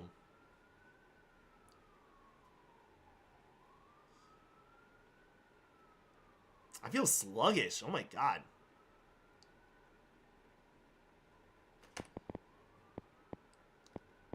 I feel sluggish. Hang on. Menu? I was telling Sincerely Indy that was hilarious the way the store was last night. Man, listen. The store was a little funky. Admittedly, it was a little funky. But we pulled it off. We pulled it off. I'm proud of what I did. You know, I did a store recap. I did a recap. I brought it to corporate. They were pleased. I'm not losing my job. So I think things were pretty good. I think things were pretty good. You know, I can't complain. Okay, let me do a little bit of warm up first. Let me do some Absolutely. As a matter of fact, yeah, absolutely. We put Walmart to shame, man. Fuck Walmart. Fuck Walmart. All my homies hate Walmart. We're all about Aldi's here, and Trader Joe's, and Costco. And I strive to be better than all three of them. Or at least our supermarket. Alright, give me 1 sec. I need to benchmark my reactions a bit. Alright, one moment. Reaction time. Okay, let's go.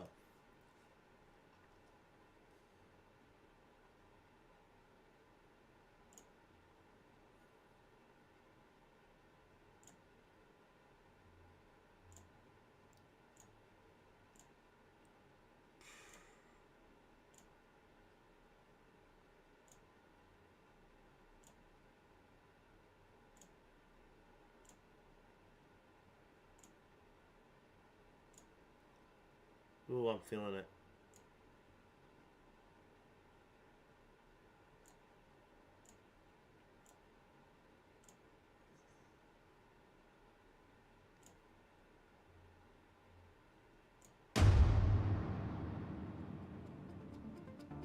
Really? 177 milliseconds?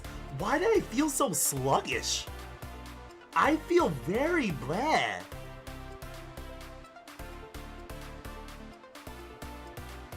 Stride to greatness with the store, man. Thank you.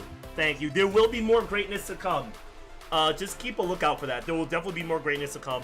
I did tell everybody there will be another shift coming up. I do want to get another shift in before I head over to BlurredCon come early March. But there will be another shift. Also, there was a lot of... I gotta take in some feedback because there could have been many ways I could have improved that store and could have improved on that collab. There's something that I could have done, but I didn't. Either because it was a genuine miss or I just didn't have the time and it was already too late by then. And I kind of want to like grow from there and like create a more successful collab. But that's for another time. But until then, I will definitely assess that behind the scenes. Let's do that again. All right, let's do this.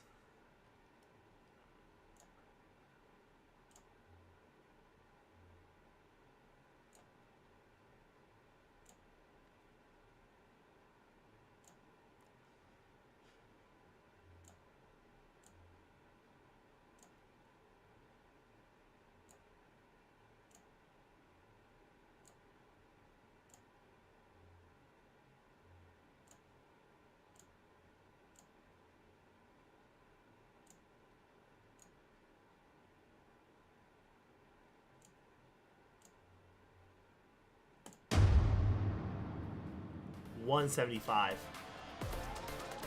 So what game was that anyway? That's Supermarket Together. That's the name of the game, Supermarket Together. So it's basically a supermarket simulator where you run your own supermarket and you kind of try to build it up from being a tiny little like bodega or deli to an actual large store. You know, you have your employees, you hire them, they do certain tasks for you. You kind of streamline your business and you try to make profit so that your store can grow in size. Okay, so I noticed I'm kind of rocking the same numbers. Let's try one more time, just in case. Thank you. I try my best to make it better than Sam's Club. Sam's Club got nothing on Costco.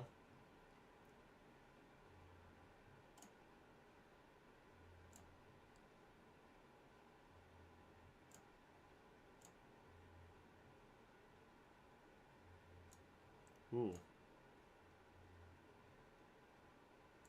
Ah, messed up. I fired before the target appeared. That wasn't good.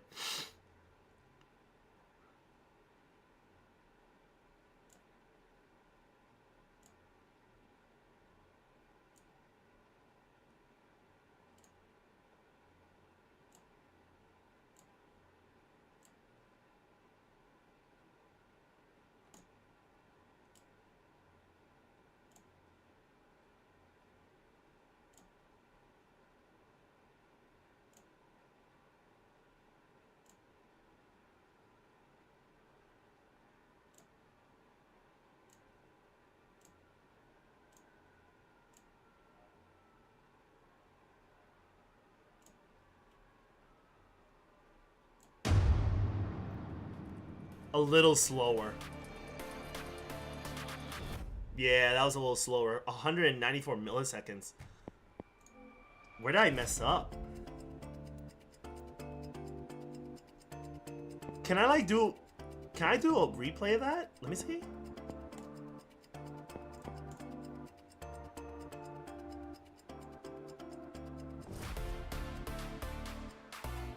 Oh, my reaction was slow from the beginning.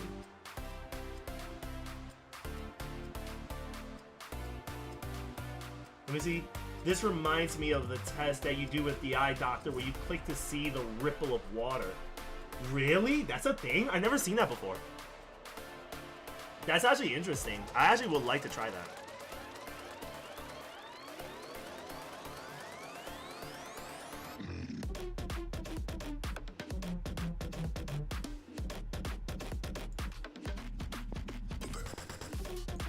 Wait, hang on.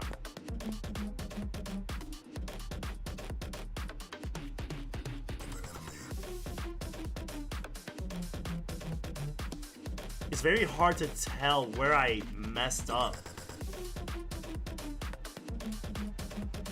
I feel as if one is going faster than the other. I don't know why. Alright, well, I already benchmarked my reaction. It's a test for peripheral vision. Really? I did not know that. Huh, that's interesting. Cognition. Okay, let's, Alright,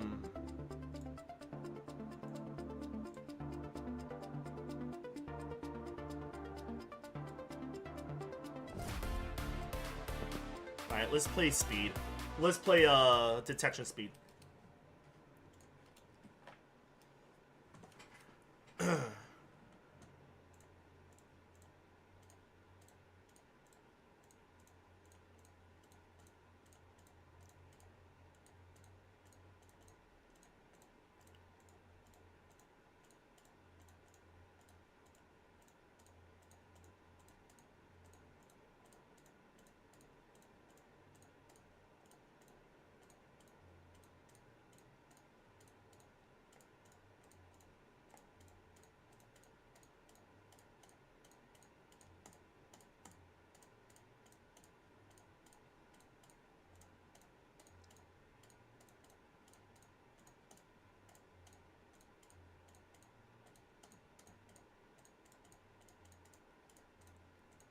Ah, messing up there.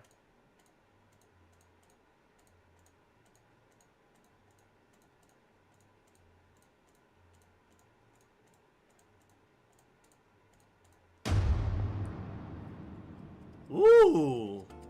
My accuracy was really good there. 93%. And I was close to beating my high? Oh my god, I was close to beating my high there. Shooting at the target range in GTA be... Yeah, a little bit. It kind of do be like that. Reaction time, 423 milliseconds. And accuracy that high is very interesting. I don't even think I ever achieved that. I wish you could expand the graph, but it won't let you.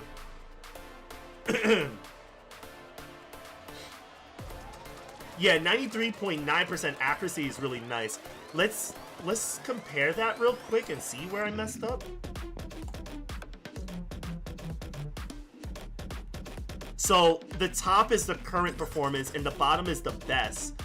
My best is just in the lead by a small margin, but it's like neck and neck, as I can see.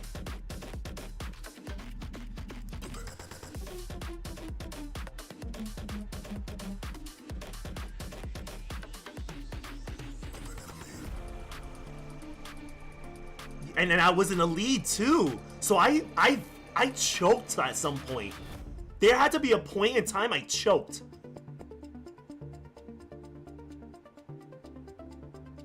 I hit 50 in my current performance. My best self was struck. Oh, I see. Hang on. Time out. Somewhere around here, the 43-second mark, I choked.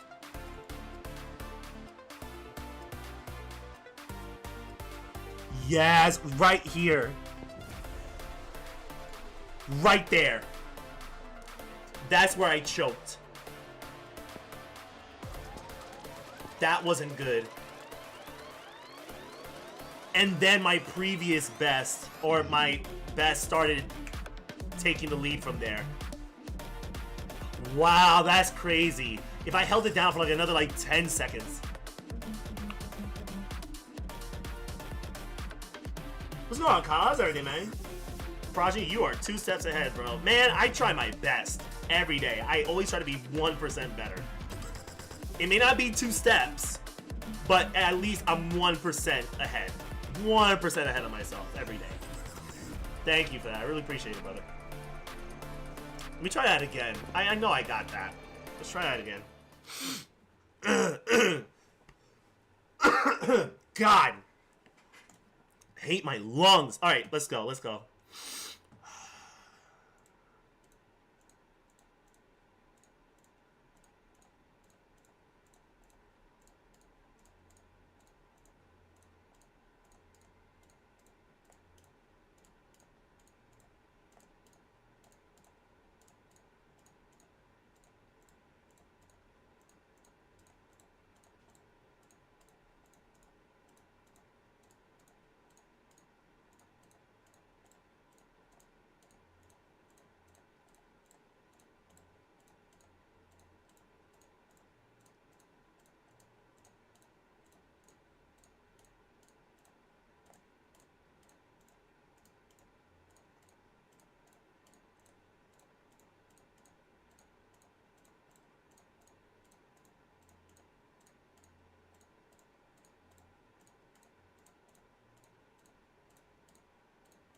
let's go. Oh,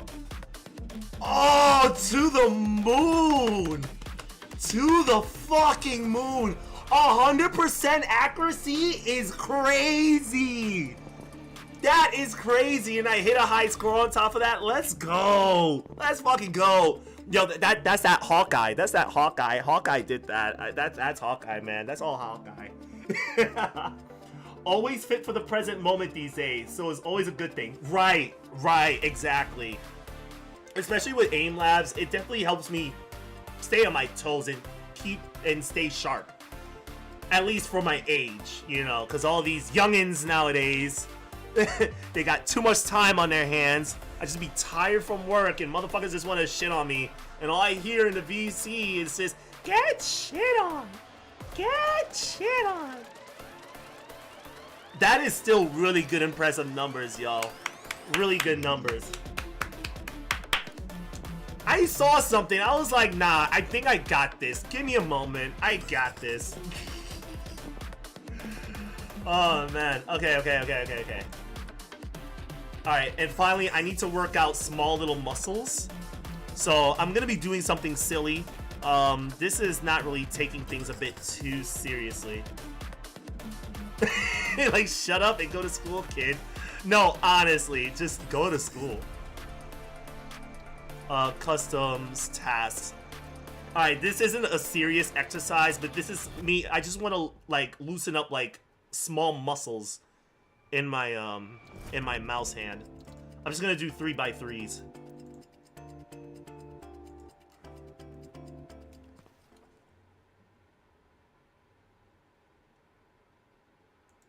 You know what? I'll do it. I'll do it this small, and then I'll do the dots a little bigger.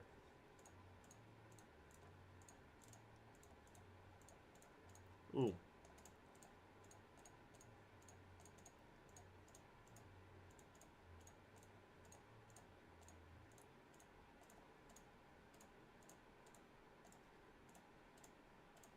And it's also good that I start practicing on smaller targets. Because especially when playing Marvel Rivals, and I always got to deal with Spider-Man, like, swinging around, and yeah, you have Iron Fist that go that doom. And then you have, like, Psylocke, you know, skinny body frame, mad petite and shit, and Mantis and whatnot. Like, that thing is annoying, man. And then Magic with the portal, like, that's mad annoying, dog. Like, you gotta learn how to shoot those people. And then I'm Hawkeye, and I gotta shoot them. And they be fronting at times, and I really gotta, like, aim. You know? It's like a whole chore in most cases.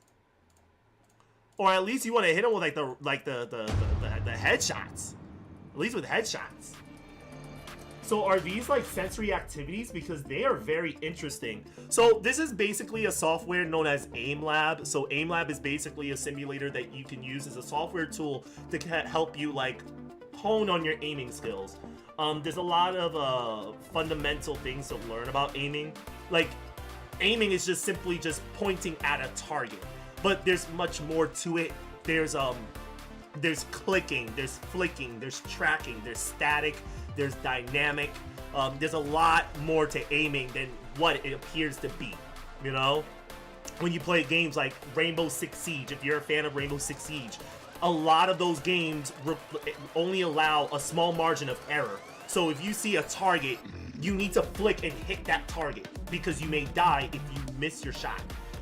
But then when you have games like Overwatch and Call of Duty Warzone, where a lot of those games have a high time to kill, you need to get your tracking in, because if a target is moving left and right, you need to track your aim, your crosshairs to that target and stick to that target as they move side to side or above your head. You mean to tell me this would make me better at Battlefield if I play it? Yeah. If you know the routines or the exercises to practice on to be better at Battlefield, then yes, you can. And I think what makes it very neat, and I'm just going to touch on this briefly, you can choose any profile. So you could go to the Battlefield series and you can actually customize your settings based on Battlefield. So there's not just Battlefield series. You could choose a specific Battlefield installment that you can practice on and customize your settings based off Battlefield. And that goes straight down to even like the field of view. So yeah. Yep. But me personally, I just do aim labs just to be more well-rounded and everything. But yeah. Yep. Alright, but I think I'm good. Let's do ranked. Because I need to improve on Ruby. I am not happy with the fact that I'm on Ruby. I should be on Emerald at the very least. Emerald. I should not, or at least I want to strive for Diamond by the end of the season. I'm not trying to be on Ruby. Y'all can miss me with that.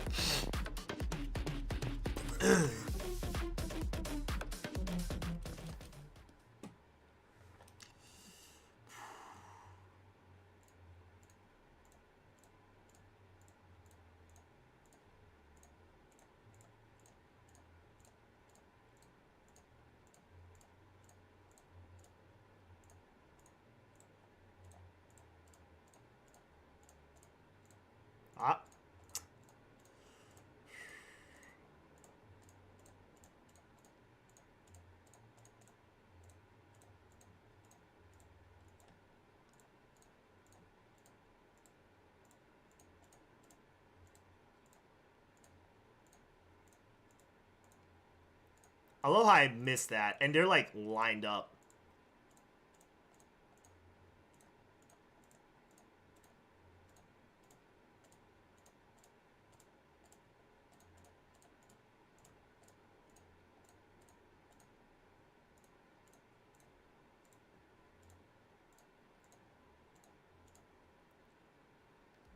That kind of sucked. Y'all want to see greatness? Let me show y'all greatness. Or let me show you VT Matty, because VT Matty is my favorite dude. This dude is the homie. I've seen him compete in aim labs like competitions. This dude is disgusting. He is disgusting. I'm just gonna put myself in side-by-side comparison.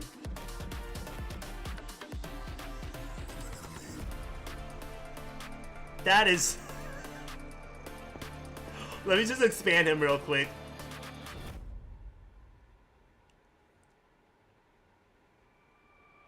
That's just... And he does, and it's crazy because it's like black on black. I'm like, how does your eye see that? I'm really trying to do the math here, but he pulls it off. Yes, you can play it on Xbox, you can play it on mobile and PC. I don't think it's available on PlayStation yet.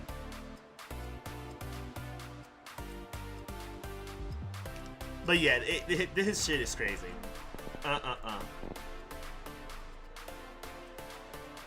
Yes, it's available for iPhone and Android, I believe, yes.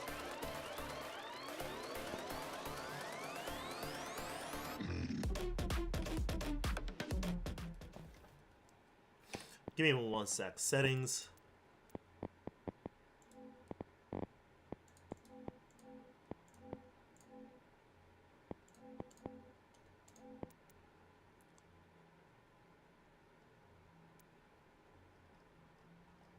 Let me see. Sensitivity, advanced.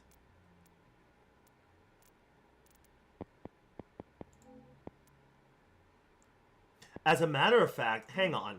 Before I even do this, let me do a sensitivity finder based on how I'm feeling. Play sensitivity finder. Let me see. It's not sensitivity finder. I'm sorry. It's... Where is it? Flick optimizer. There you go.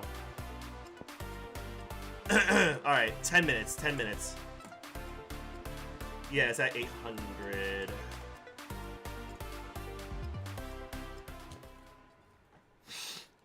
Alright, let's do this.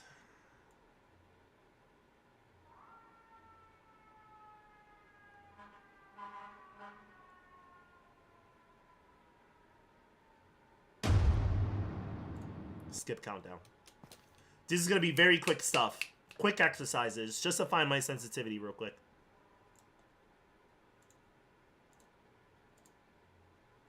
Ooh. I'm over flicking. Not good.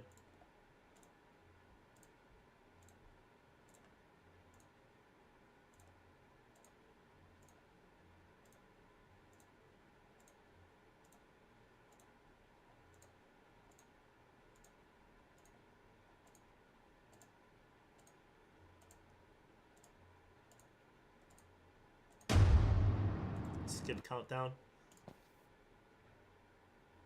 30 seconds. Smaller targets.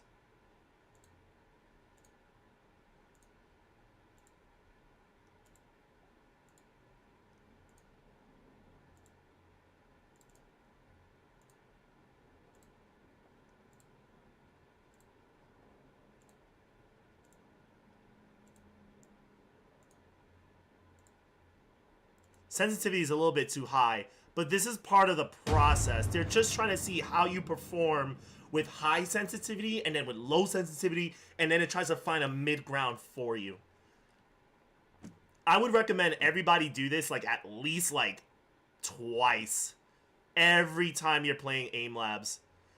And then what happens is you can take, you document your sensitivity that the game gives you, and then you find your average like sensitivity and you stick with it. That's the best way to find your sensitivity, because a lot of people, I notice, they kind of fiddle with their sensitivity. Some people fiddle with the sensitivity just to get like higher scores in exercises, and I personally feel that's ingenuine.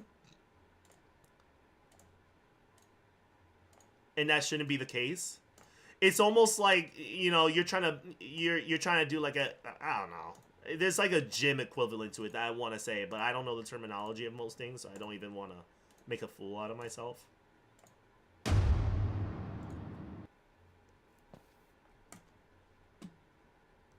But yeah, I don't like fidgeting with sensitivities, but this is a good way to do it. And then you just practice with it. But over time, you document those sensitivities throughout the days, and you find your average, and then you stick with it. Because there's days that, like I mentioned, like I was feeling a little sluggish, so maybe my sensitivity needs to change up a little bit. But then there's other days or other times where you're like in your prime, and you feel like amped, and you're on your P's and Q's. And you need to document your sensitivity in those moments so you see your best and your worst performances and you average that out. So this is like your best friend in many cases.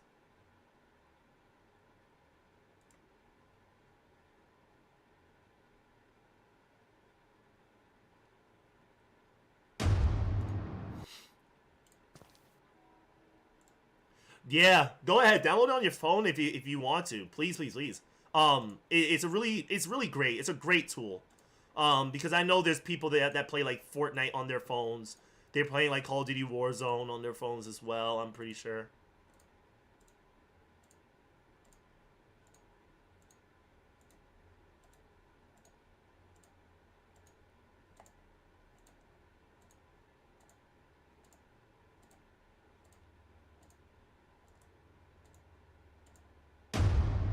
I'm getting a little better. They're finding my sensitivity a little bit. Or at least I'm getting comfortable with what they're giving me.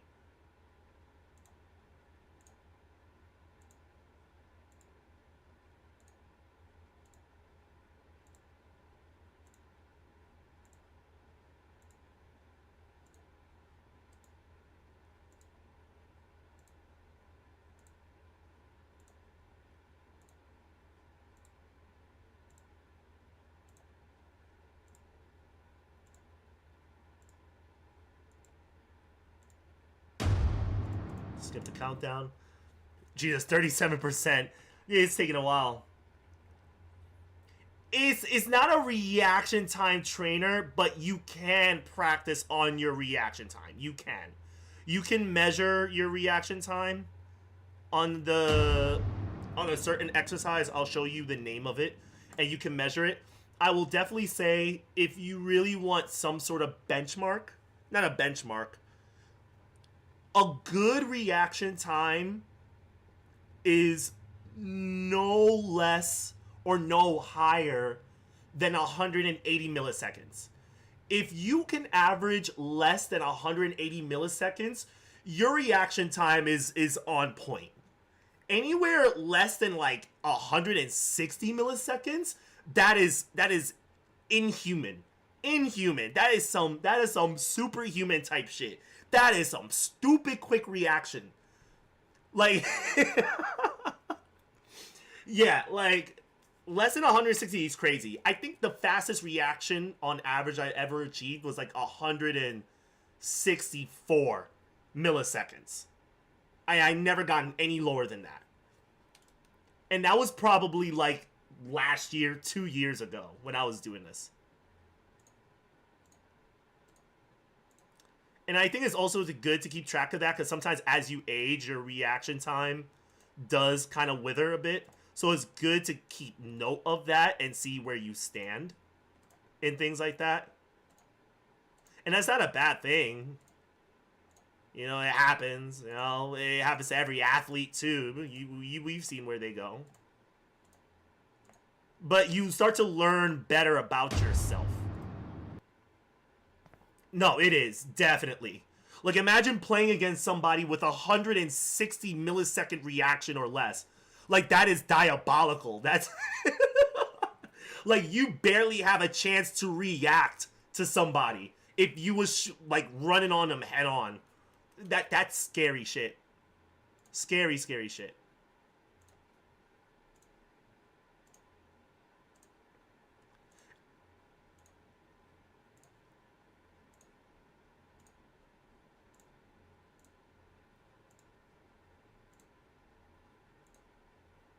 And also, it's an age thing because it's also it's based on how fast your eyes could relay information to your brain too. So your reaction is entirely dependent on that kind of information transfer. Like when you break it down to science, it's crazy. It's really crazy.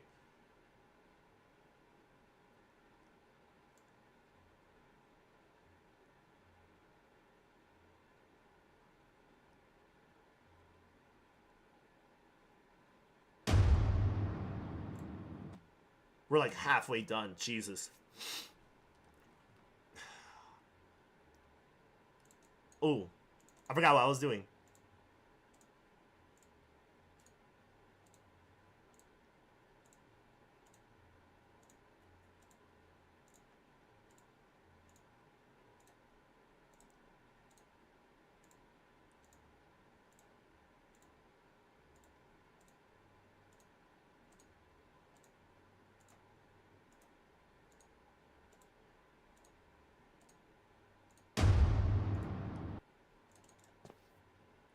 With that reaction speed, you would lose every time against that person, to be honest. No, really, honestly. Honestly. But then at the same time, reaction isn't everything. Because you can have the fastest reaction, but your aim is horrendous. You know what I'm saying? But it's just nice to have fast reaction with your aim as well. Like, a lot of these things complement each other very well. And it also depends on the game that you're playing, too. Some games are more forgiving than others when it comes to reaction. Like, Rainbow Six Siege would benefit from this. You know, the reaction thing more than anything. Because if your reaction is very slow, you're gonna struggle in R6. It's horrendous on Battlefield 4? Aw, man. I'm sorry about that. I'm sure you can get around. I'm sure you can improve on it.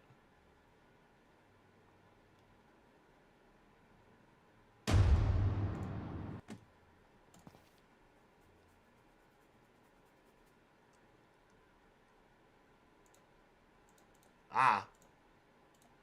My aim is a little slow, so I kind of have to move my arms a little bit.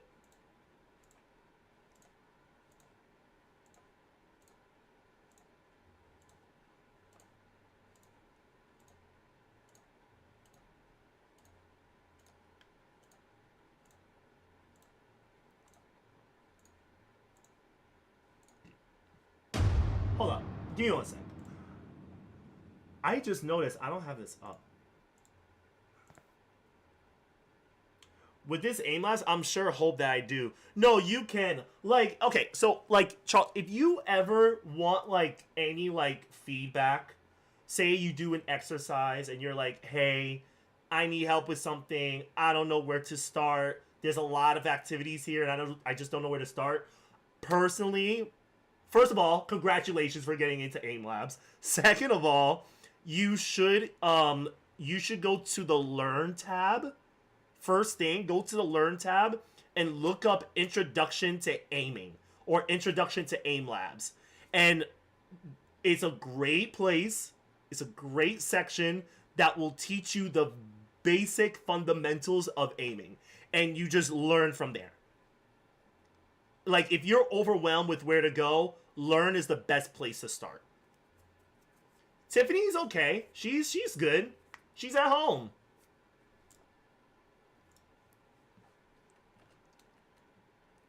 First of all, Tiffany is none of y'all's girls. She's my girl. I don't know what y'all talking about. Y'all on some shit. It's like, who is your girl?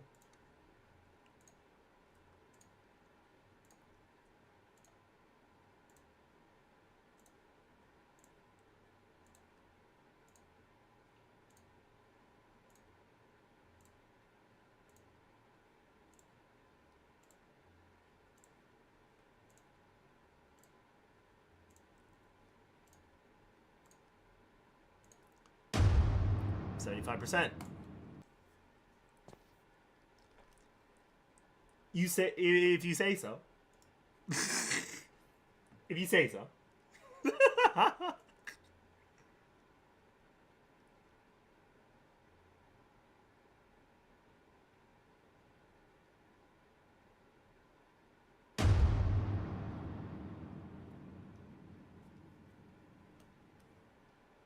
Sure. What's going on, Tiff? How's everything? What's up? What's up?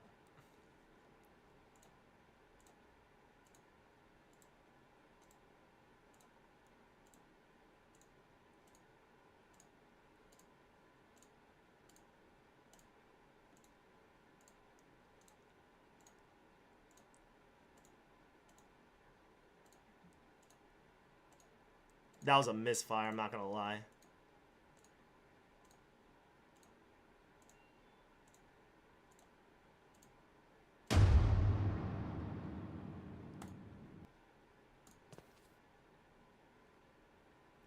I'm doing it on my iPhone. I'm getting used to it. I'm doing the tutorial. Yeah, like, do the tutorial. Take your time. Like, your progress is only going to be marginal. And when you do succeed, like, maybe a high score or you achieved a new rank, celebrate it. It's very beneficial for you to celebrate it because that's progress, you know? I don't care if you beat it by, like, a point. Like, sure, a point is a point. But you still progressed, and that's what matters, you know? Alright, I gotta do tracking. I think this is the last cycle of exercises.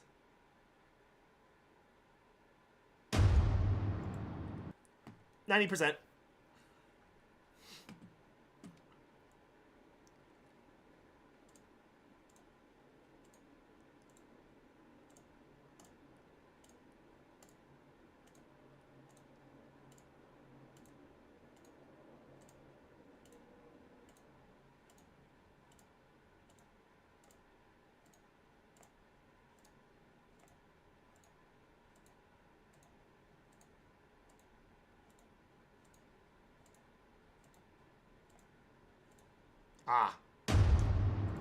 Kind of messed up a few times there. But I'm starting to get the hang of it. That was a really nice sensitivity there.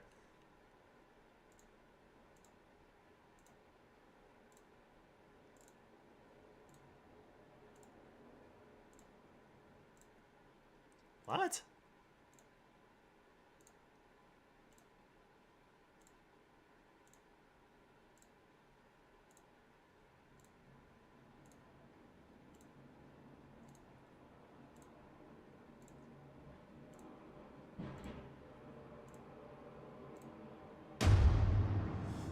Based on this performance, 30.17 centimeters.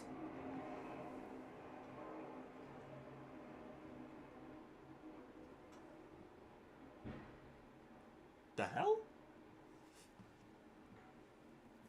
Let me see. This recommended sensitivity is based on your last performance only, so it might be unreliable. Apply! Let's apply. All right.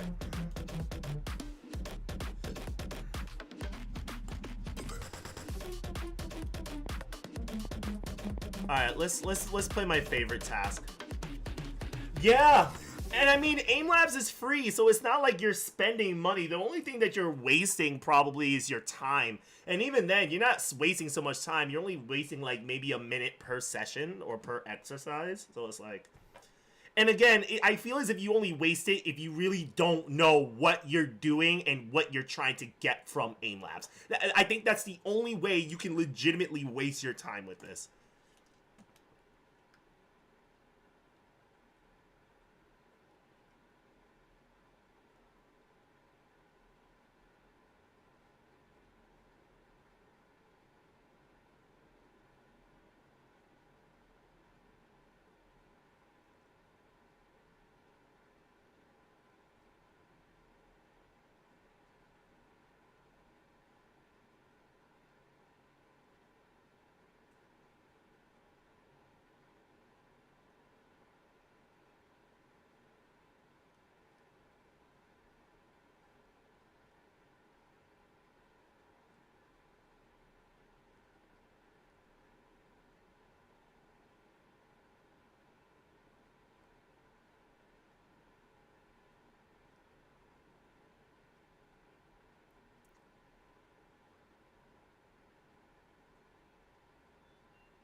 Damn, I performed worse.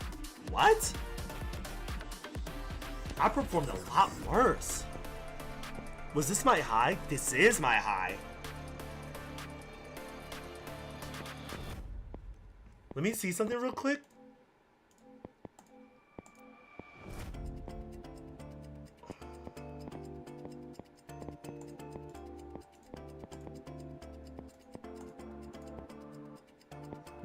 You know what? I think it was my accuracy. My accuracy went low. Compared to my best, I was at 46%. I went below the average. So I just had a bad performance is all.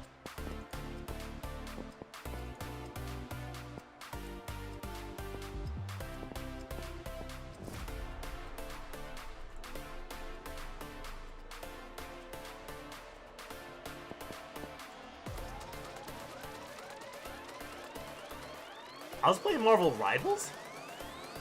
I was playing on Marvel Rivals settings? Hello? Alright, that's weird. Restart? But then again, my ass aim keeps me from playing first-person shooters, which isn't all that bad. I don't think my delicate disposition can handle a COD lobby. You don't have to play Call of Duty. There's plenty of first-person shooters that you can play. Alright, let's try it again. Let's try it again. Let's shake it off. Let's shake it off. Just a bad performance. Bad performance.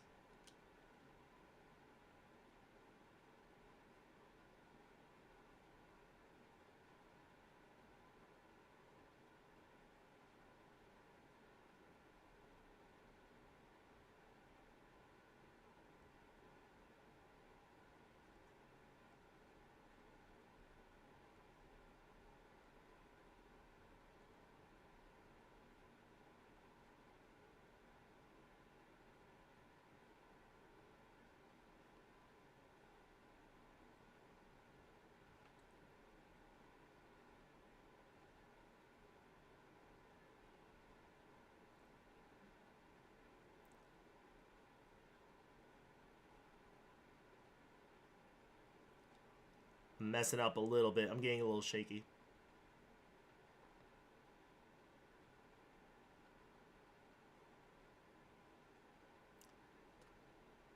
Fuck! With the same accuracy, like what? Alright, hang on. Alright. Let me not use a mouse. Let me actually... Okay.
Wait.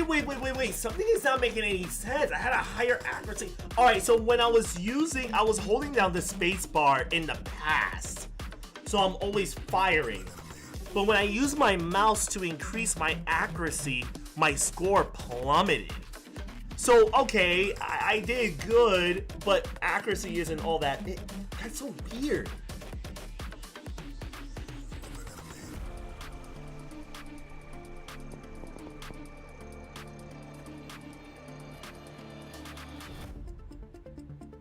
One more time. All right, I'm going straight spacebar. Straight spacebar. That's so weird. That's so fucking weird. Okay, let's do it again.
All right, I picked it up. I was just 3,000 points shy. All right, and my accuracy took a little bit of a blow. Okay. Looking like the stock market. There was a pump and dump, whatever. But still. Okay, so the points is there. Can I see this real quick? Can I do a side-by-side comparison? Oh, I was sharper in the beginning. I mean, in my previous best, I was sharp.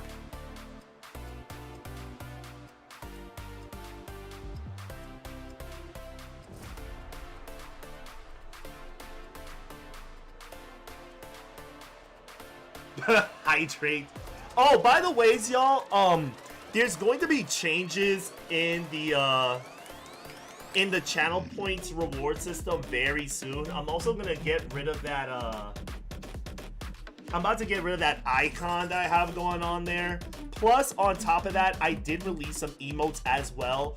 Followers already have instant access to 5 emotes. If you're a subscriber, you get access to an additional 10 plus animated, or that includes animated emotes. So keep a lookout for that. There will be more emotes on the way, especially for those that want to do like tier 2, tier 3, things like that. There will definitely be more emotes. There's also emotes for bit rewards. So there's people that have already donated an X amount. So if you've already have access to like some typical, stereotypical New York shenanigans.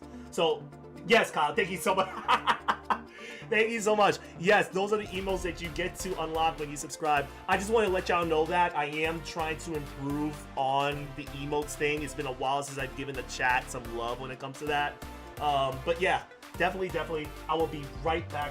Don't go anywhere. I'm gonna just get some water. One moment.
All right, I am back. I'm back. I'm back. All right.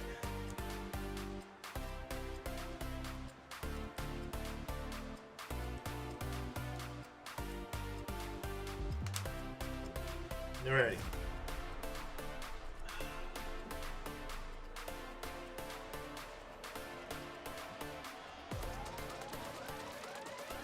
Alrighty.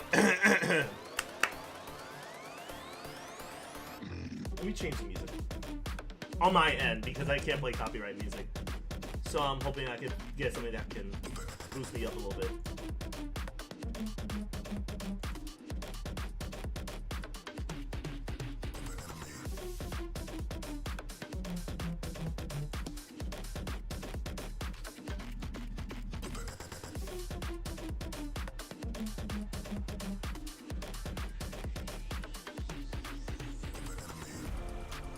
Alright, let's do this.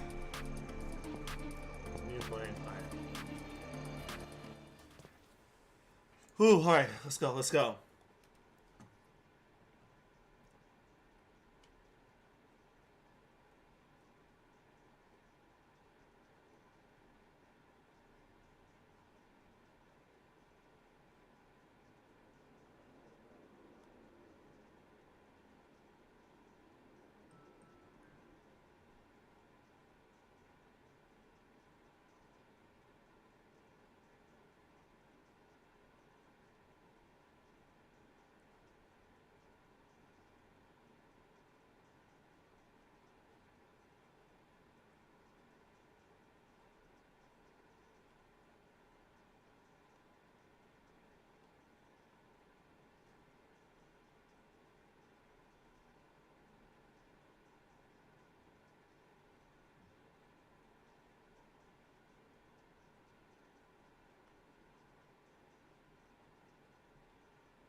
Oh, let's go!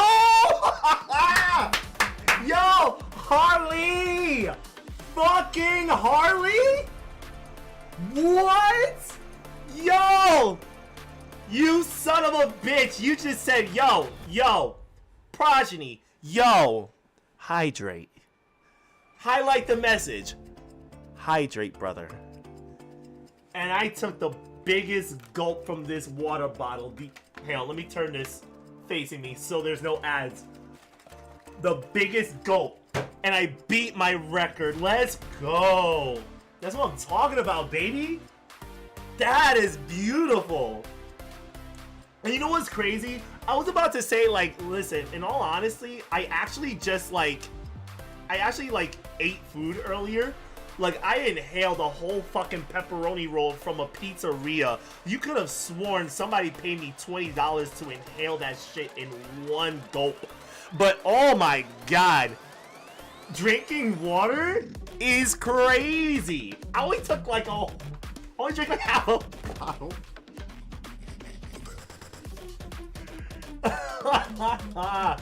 GG's, goated hydrate.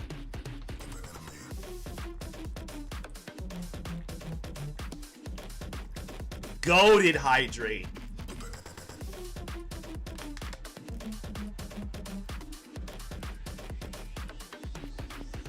All right, let's do a different exercise. Let's do a different exercise.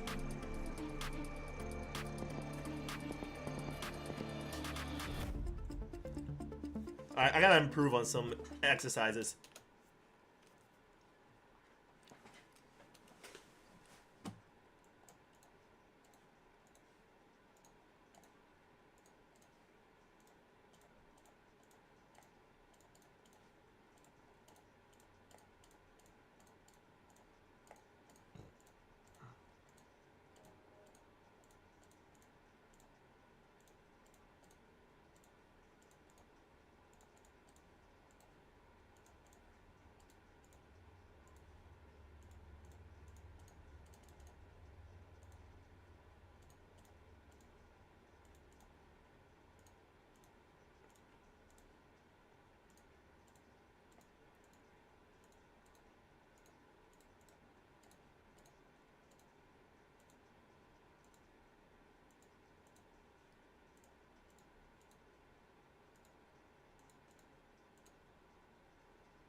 Ah. Let's go! Improvements, baby, improvements. Yo, we're rocketing right now. We are rocketing right now. What? I mean, it's silver, but I don't care, man. We're still improving. That is all that matters. That is all that fucking matters. Can we break this again? We're gonna find out.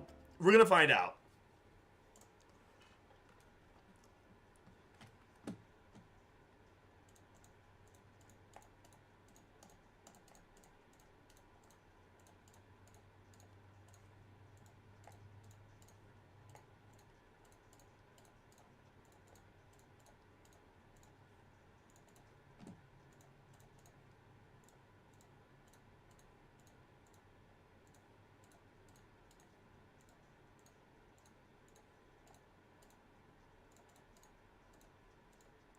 Ooh, that was bad.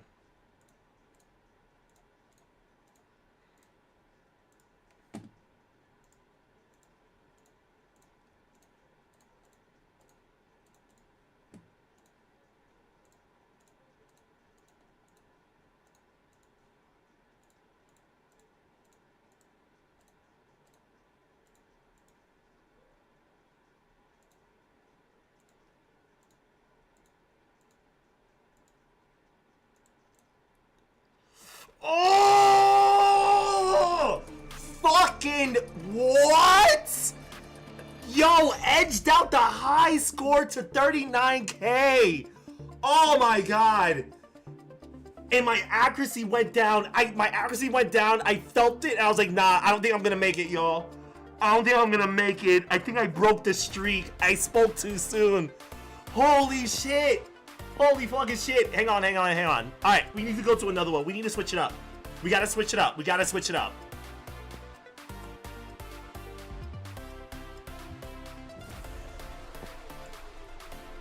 Oh man, okay.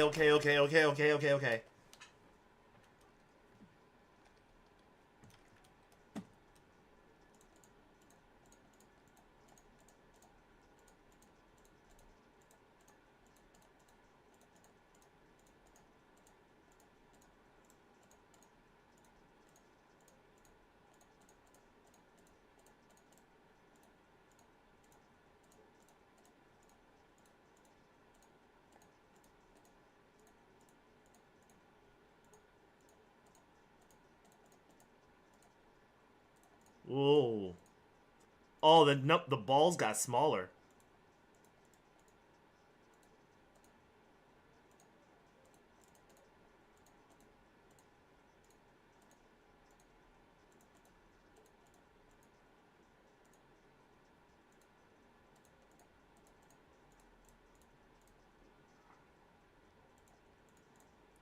Oh, this is tricky.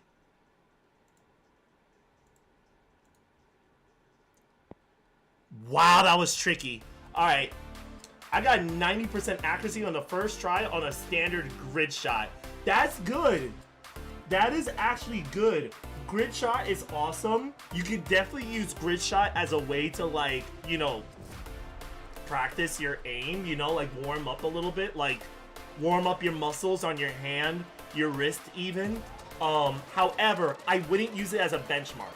In fact, remind me, Charles, I'll send you a document, a spreadsheet that I use personally. I'm gonna show you real quick so you get an understanding as to the document that I use.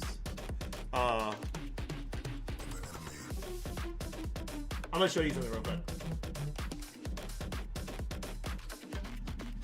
I think this is my personal one.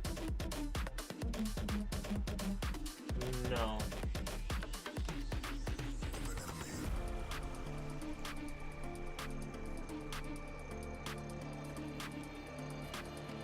Or I could just show you this because I'm going to share this with you anyway.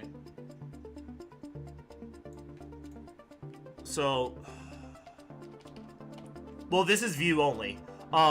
So basically what you have going on here is basically the spreadsheet that I was talking about. What happens here is that you do a exercise, you download these exercises onto your your application, your aim labs, and you do an exercise, so say 6-shot easy. You do a 6-shot easy exercise, you get your score, you put your score in your personal best. Your goal is to make sure that every single exercise here reaches platinum. If you can get all these exercises in platinum, you can move on from easy benchmarks to medium benchmarks. It doesn't show it here. Hang on, give me one moment. I'm not sure if I'm showing the wrong one. This is the wrong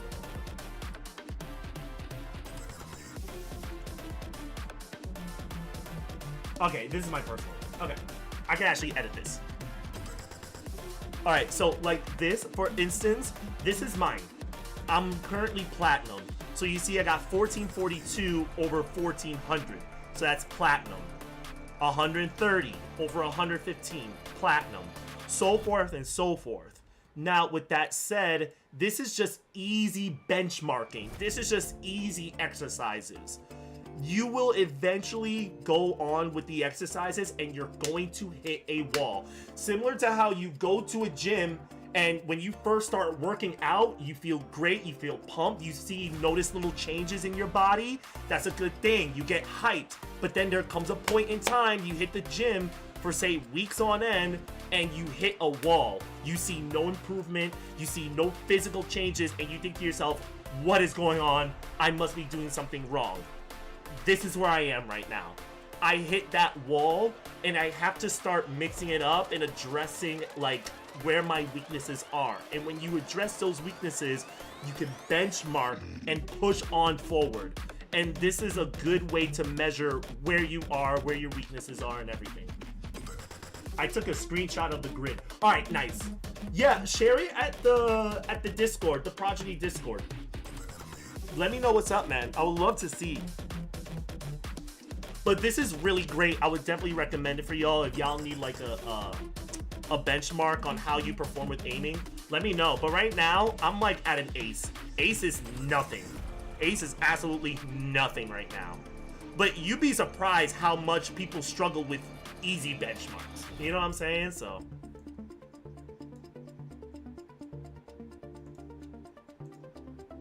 Alright, let me try this again.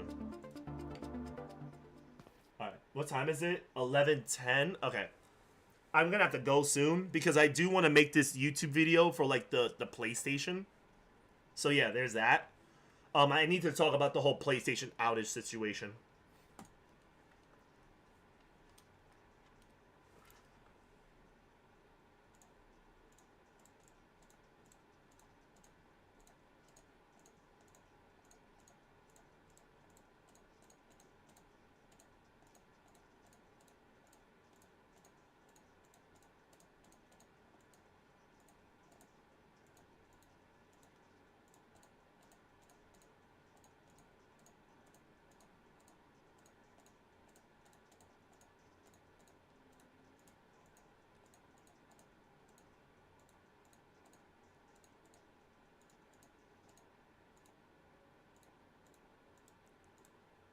This is the part where I struggle, and I don't know why. And the targets aren't even that small.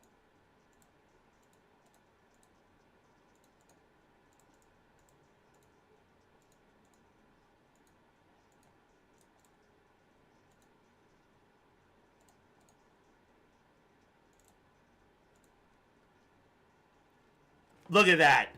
Gorgeous. Gorgeous shit right here. 5,000 point difference. Kind of nod my hair. Let's go, let's go. I love it, I love it, I love it. There you go. This is good. I'm at gold 1. I could push for platinum 4. My weakness is hypermetria? What is that? Hypermetria?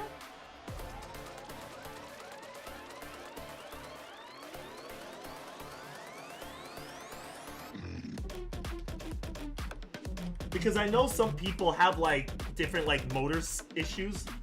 You're undershooting involuntarily. Ah, yes. So I have When flicking towards a target, you tend to overshoot. This means you move further than necessary to hit a target. Try lowering sensitivity or adjust it. Yes. Yep. So my issue is, well, me personally, I have physiological tremors, and it's worse with medicine. It really sucks. So basically, it's a tremor. So I shake for no reason. So you may not notice it at any regular time, but if I stick my hand out and you look at my hand and how it moves, you notice I'm shaking. And you're wondering to yourself, like, why are you shaking? I can't control it. This is something I have to live with for the rest of my life. You probably see it here when it comes to aim labs. It's definitely emphasized, especially with the sensitivity. So that's something I have to deal with, and I think aim labs helps me with that. Because if I can bring that tremor to like a minimum as I aim, I feel as if I can overcome any obstacle that comes my way. But I think I do have that habit of overshooting at times.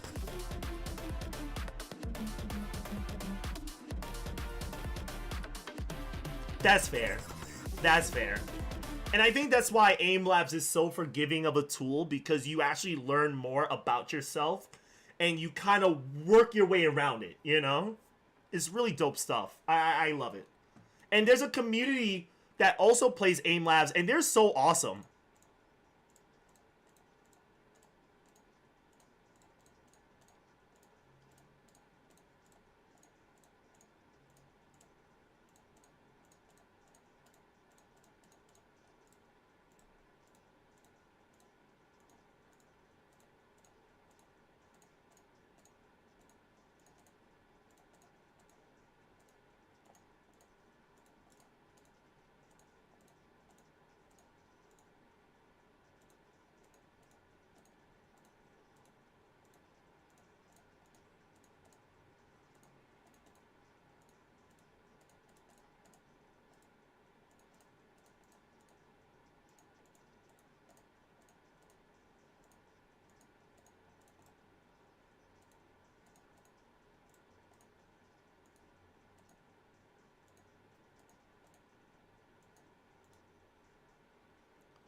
Oh, I'm beating high scores.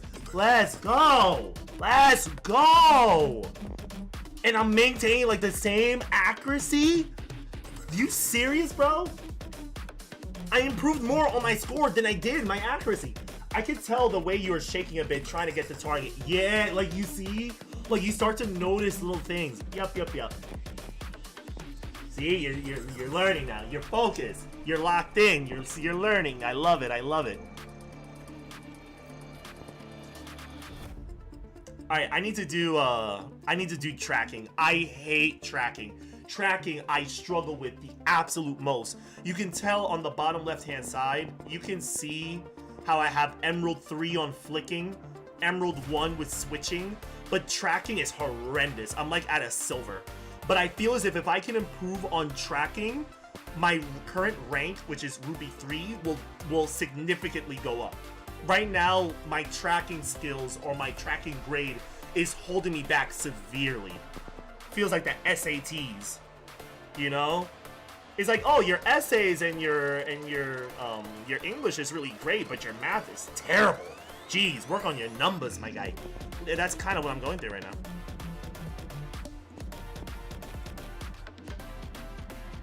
It is. It's very vital. It's hand-eye coordination. It's the information that you process is a lot.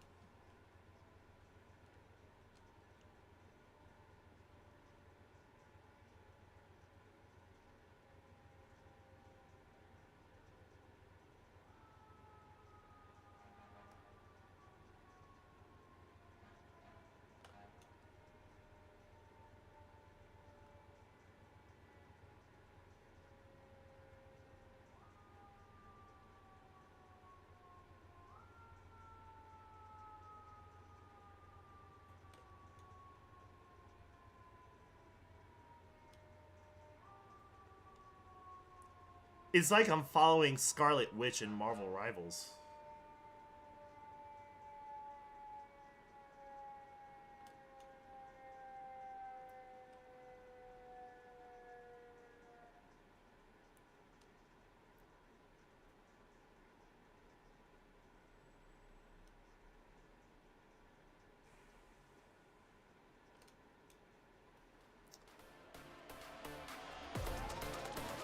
What? I appreciate you introducing me to this, brother. I never knew this existed until today. Yeah, man. Of course, of course. I'm always here to give y'all like the insight on things, like tools that you can use to better yourself as gamers. Because I know we all want to win.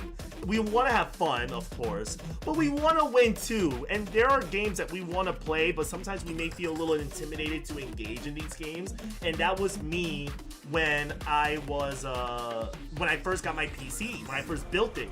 I wanted to play first-person shooters on PC, but the issue was I was so comfortable with controller, I felt intimidated to use a keyboard and mouse. So it took me a while to break into the scene, and then Aim Labs came into my life and I got more comfortable and I started playing first-person shooters. Wasn't the best with keyboard and mouse, but I was getting there. But Aim Labs has definitely been a great resource to help me build the confidence to aim, you know? Would this help with Resident Evil's first-person mode? Perhaps? Maybe? I don't know what exercises would benefit you for Resident Evil, but I'm pretty sure you can. Again, it really just boils down to what exercises help. Like, if you could find the right exercises that kind of relates to the game in some way, yes, it can help you. So for instance, like this that I was just playing, right? Ask yourself this question. Do you think that this is going to help you with Resident Evil? Like zombies, shooting zombies. Is this going to help you in any way? Most likely no, because in most cases you're not shooting zombies and they're like flying all over the place. That's not the case. Sometimes you're just flicking and you're shooting, and that's it, like one buckshot.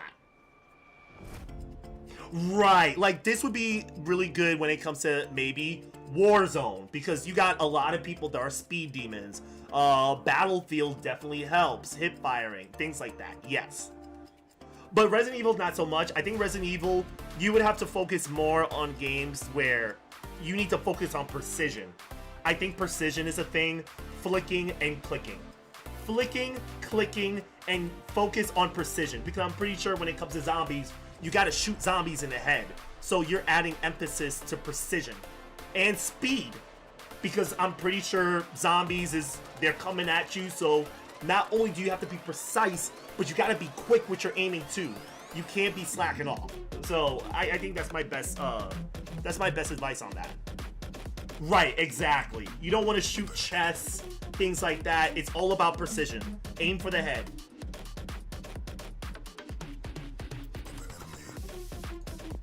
Here, what's going on, Akon? How's everything?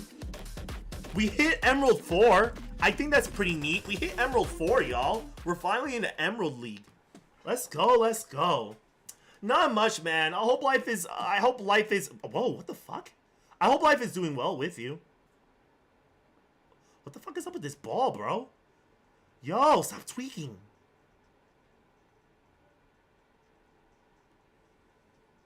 What the fuck? Yo, I don't like tracking at all.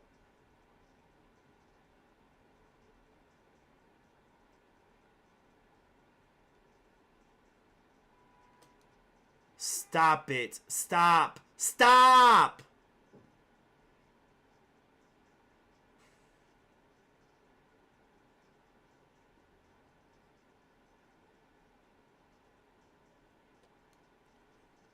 Oh, you are annoying. You are so annoying. Why do you keep hitting that wall? Why is it making me so nervous? Why is it making me so nervous? I'm like, stop doing the thing. Yo, that shit made me so nervous for no reason. Because it's like,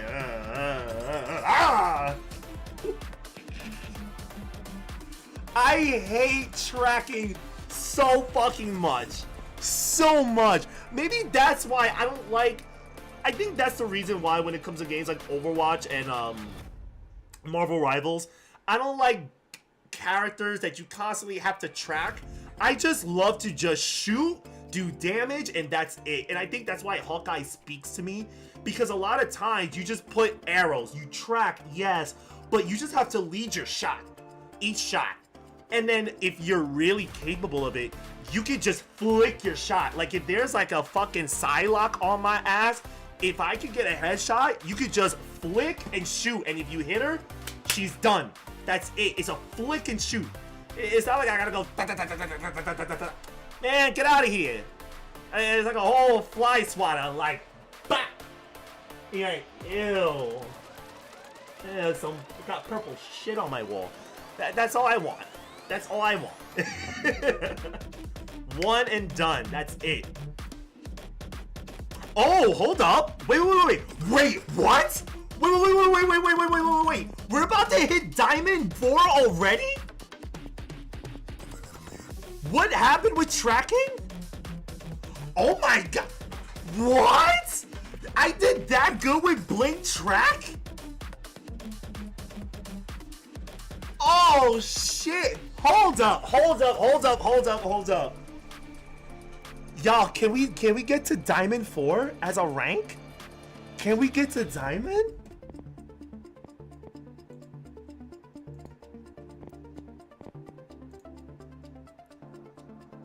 Oh, nah. Nah. We could probably do this, y'all. Nah, this game is hyping me the fuck up. This game is hyping me up. Let's do this. Let's do this. Yo, before 12 o'clock, we could possibly make it to Diamond 4. Now, we're at Diamond 3 with tracking. So, if I really want to push the limit, it's either Blink Track or Rapid Switch that I need to do. But wait, hang on. Wait, hang on. Let me try these. I never really played these so much. Let's check these out. Let's check these out.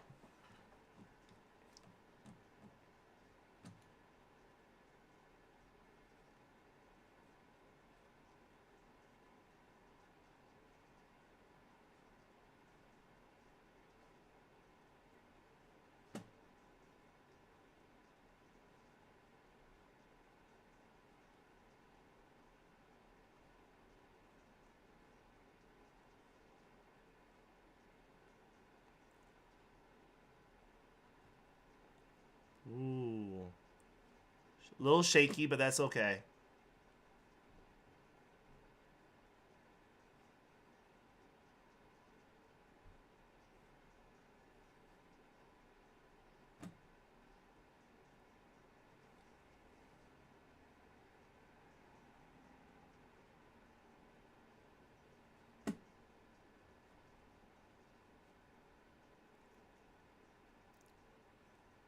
Ooh.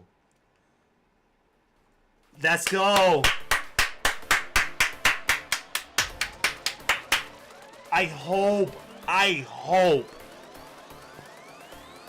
Ah, that's not enough. What grade is it? That was Ruby. I pushed Ruby. Yo, Conflicted, what's good, homie? How's everything, man?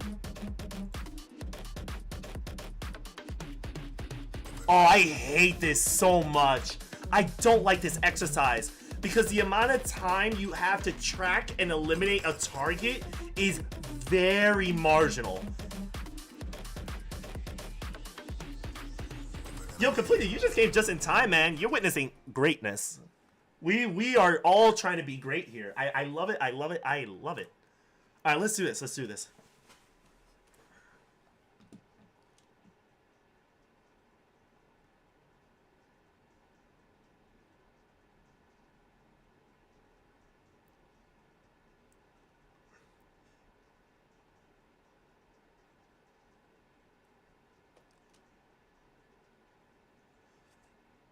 Yeah, like, I'm shaking way too much.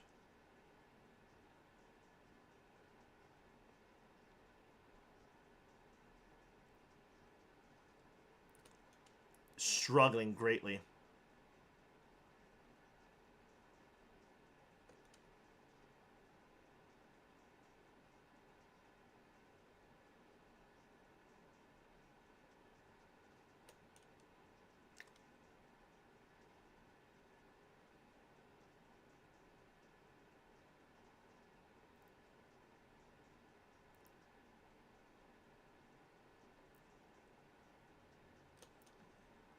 beat my high score, but it's definitely not enough. Definitely not enough.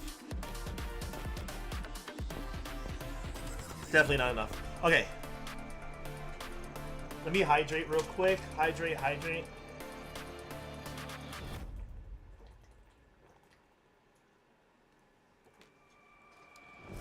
Remember, y'all, we just gotta beat a few high scores, or at least beat our high scores to a certain extent, and we can move on from Emerald 1 and finally hit Diamond. I think when you hit Diamond, that puts you in the top, like, 30%-ish? 35%? No more than that?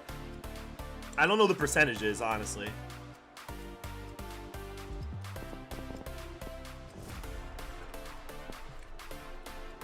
I think I could do better on Emerald, though. It's crazy that I did better on tracking than I did on switching. There's something wrong with that. I was like, that looks fake, but okay. Let's see how I do now with this. Because the thing is, when it comes to doing exercises like this, you need to mix things up. Because sometimes other exercises can benefit you in the current exercise that you may be struggling with. So maybe you need to improve a little bit on tracking and flicking, and then by the time you get to switching, you get better at it. You just gotta mix and match sometimes. You can't really just practice one exercise and expect yourself to get better. You need to improve in other exercises or tasks if you want to improve on another exercise. It's pretty crazy how it works, but let's do this. Let's do this.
Ooh, I just edged it. Oh, come on, by like 500 points.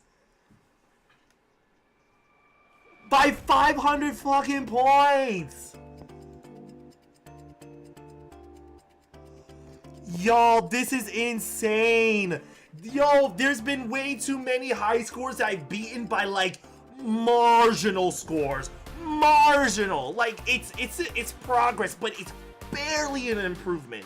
It's like you can notice a tiny tinge of a difference in performance, but nothing so significant that it will push me to the next rank.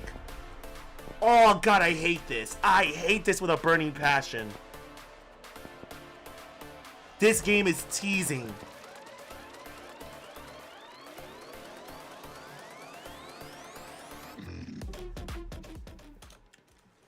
Let's do it again. Let's do it again. Let's do it again.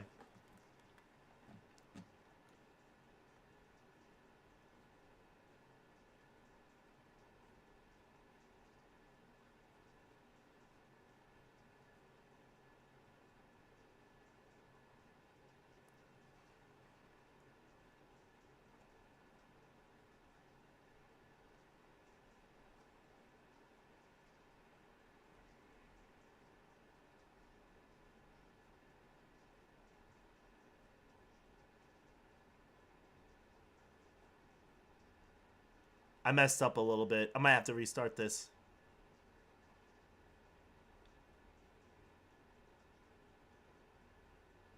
Yep. Messed up. Because you know what it is? When I aim at a target, I'm hitting them. But the issue is, I'm so, I guess, like, hyper. and I'm so impatient, I jump to the next target before I even finish destroying the previous one, and that causes like inconsistency with your scoring, and that's how you fall behind from your current best. Like that right there is a little bit of discipline. It's like, hey, like there's times I play Call of Duty and I'll shoot at an enemy, and I would think my brain will tell me, all right, Vaughn or Progeny, you hit enough bullets at him, you can hit him, and the moment he dies, you switch over to the next target. But by the time I switch over, Homeboy still has like a silver of health left. And had I held that trigger on him for like another second, just another round, he wouldn't have died. I mean, he would have died. But I gave him a fighting chance and he kills me. That is a fatal mistake. And I am very impatient. And that, again, is more of like a discipline thing than anything else. It really sucks. That's something I've been beating myself up for a while. Because I'm the type of person that used to run and gun a lot in Call of Duty. It's like I shoot and I keep it moving. Like, I ain't stopping.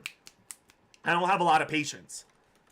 So it's a habit that I have to break. It's a bad habit I have to break.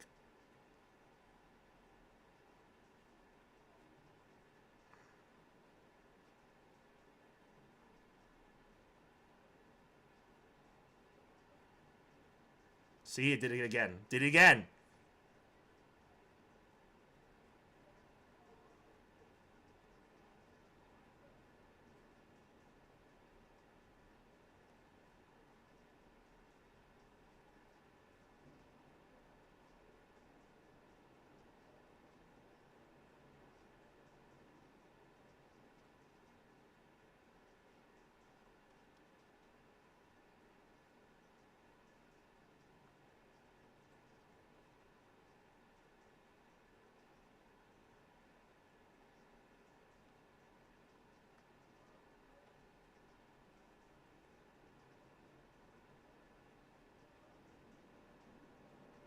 Yeah, I fucked up on this one.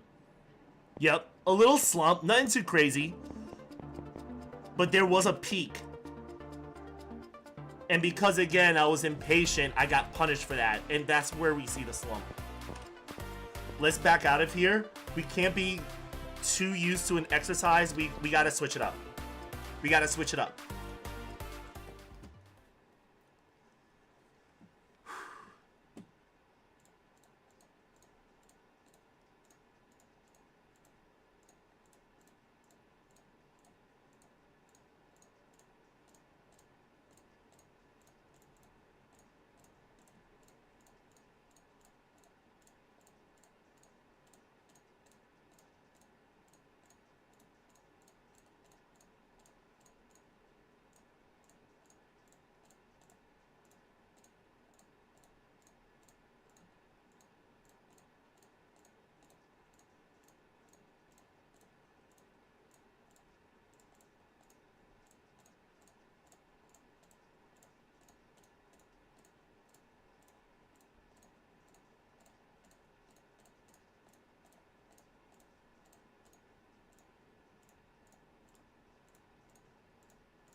What? I beat my high score? Really? Really? Can I see my previous? Yo, run that back though? Unsync? How? I think it was the speed. I definitely added speed into that session. And that costed me accuracy, but still I got a higher score, so that cost paid off.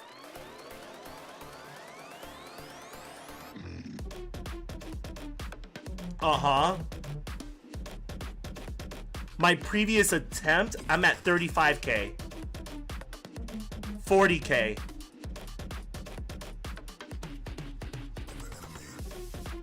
Oh, I left myself in the dust a little bit. 50K. Yeah. That is good. Alright, let's try that again. Let's try that again. Let's see if we can actually push that a little bit. Push some score on that.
I slacked there.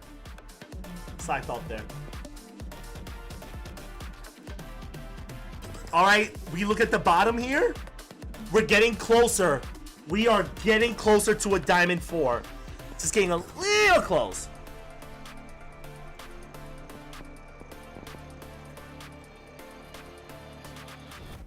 I still can't believe I hit diamond. That is the highest graded exercise I've done this season. That is insane. Can I like do that again? Is that even possible? Let me see.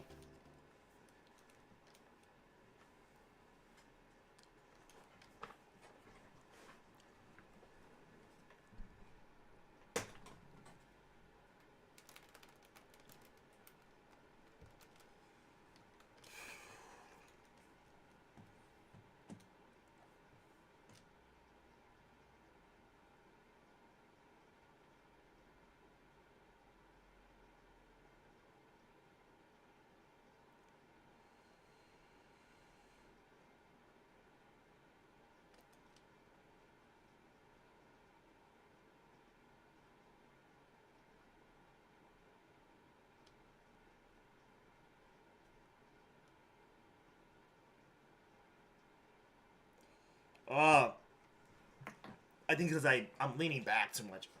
Restart that. Because I was extending my hand out a bit too much and that wasn't good. That was bad posture. I need to have my elbow planted.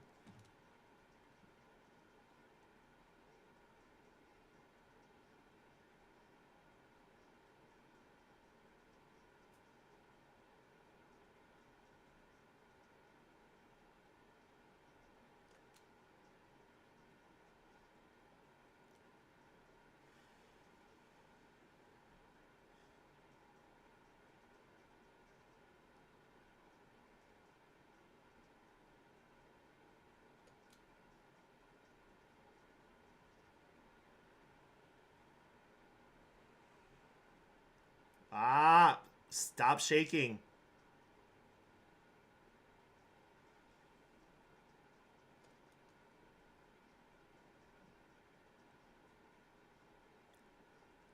I think I'm getting fatigued of shit. Fuck out of here, fuck out of here, fuck out of here, fuck out of here. Ah! Fuck! Yo, I felt that fatigue kick in at like the last 15 seconds. I'm like, oh, this is gonna be cringe. It's gonna be so cringe.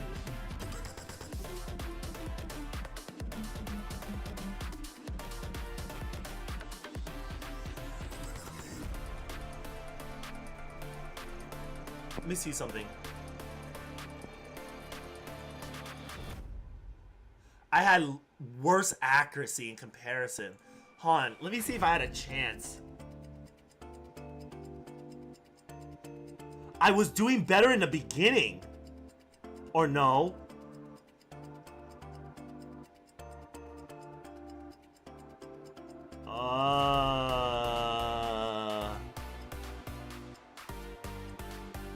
Nah. Nah, I think my personal best had it on lock. Yeah, by now I'm like my best is 4,000 points ahead of my previous attempt. And the accuracy, again, it shows that. It shows that I was really on the money. Whereas the last attempt, I was not there. Like, mentally, I was there, but my hand was not keeping up. And I felt that fatigue. That was a crash. That was really bad.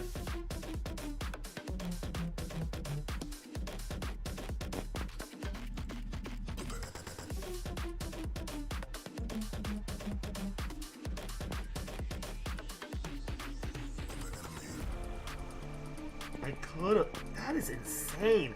How did I do a tracking exercise better than any other? Like, tracking is like my weakest subject. And I got a diamond rank. That is insane. It's like, wait, what the fuck is going on? Is it the exercise? Is it me? Halar?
What?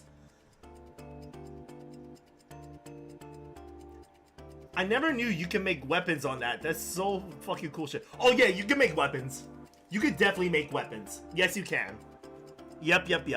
You can. You can change the weapons. You can do crossbow. You could do a rocket launcher. You could do a pistol, a revolver, a 9mm. It could be an assault rifle. It could be anything if you want. Honestly, for me, I don't like having weapons. I feel that's more of a distraction. And plus, having hands and a gun on your screen kind of blocks information when it comes to training. If you're really trying to improve, that would be my advice. But for some people, it doesn't really matter to them. They don't care. They just want to do something that is fun for them. That's not a problem as well. But yeah, that's me. That's why you notice in all of my exercises, I have no guns, I have no hands at all. It's just, yeah, basically, it's a preference thing. But for me, it's a distraction. As a matter of fact, in my settings, I have all of my performance, my graphics, everything is off. The only thing that the graphics quality I have to set to fastest, everything is off. I have low latency, 144 hertz, 1920, 1080, full screen windowed, frame rate limiter, I have that turned off. Display stretching ratio, I have that turned off as well.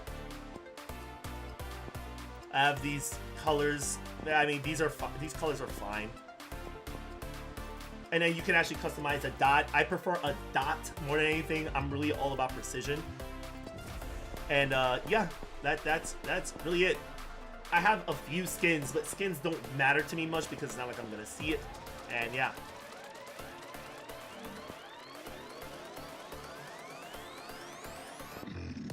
Damn, man.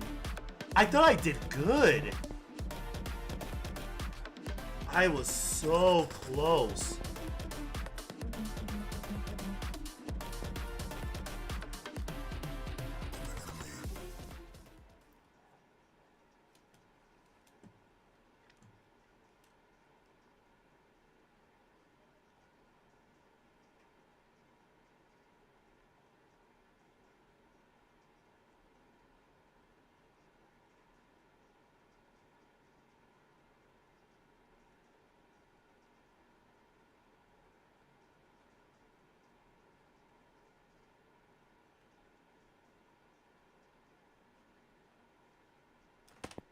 Restart that. I'm getting a little tilted.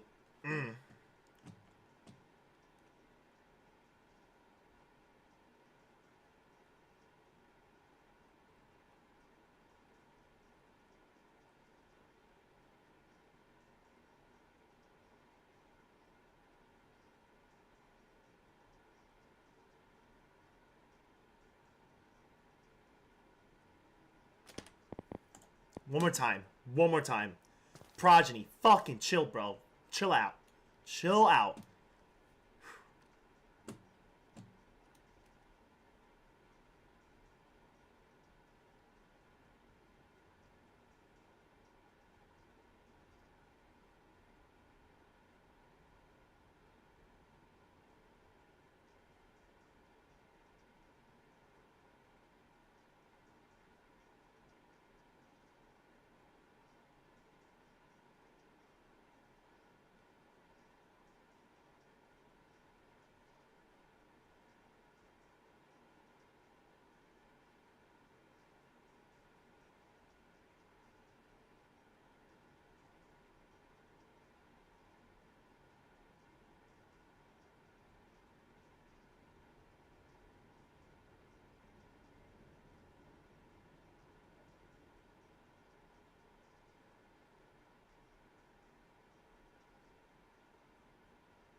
Getting a little better. A little better. I'm gonna try this with a controller. I'll be back. Yeah, take your time. Go ahead. Go ahead. Do your thing.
Let's go!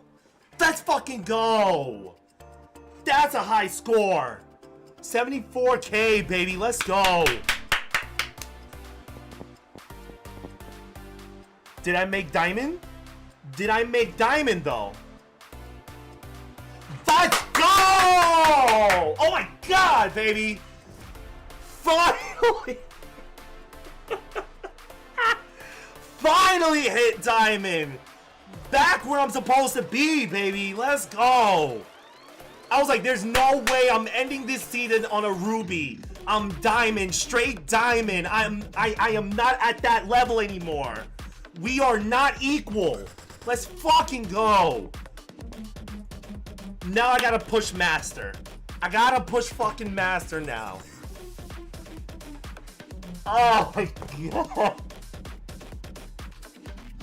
I was locked in. I was like, no, I got you. I got you. There's no way. The math ain't mathin'. There's no way I am I'm diamond in tracking, but not in switching. There's something wrong with that. Let's go. I'm so fucking pumped. And I got that before 12 o'clock. Oh, man.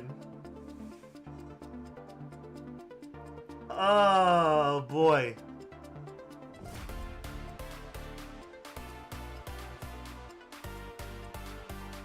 Where am I in the leaderboards? Where am I in the leaderboards? 5,700 in the leaderboards overall? I wonder... Wait, let's do the math. Let's see what percentage I'm in placements.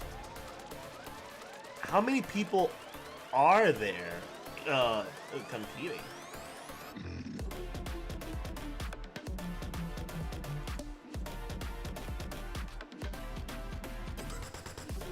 Okay, so 57, 27 divided by 375, 120.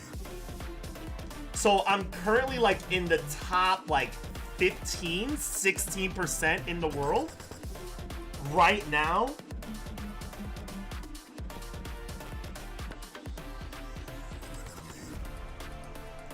That's pretty dope. I mean, that's neat, right? I think that's pretty neat.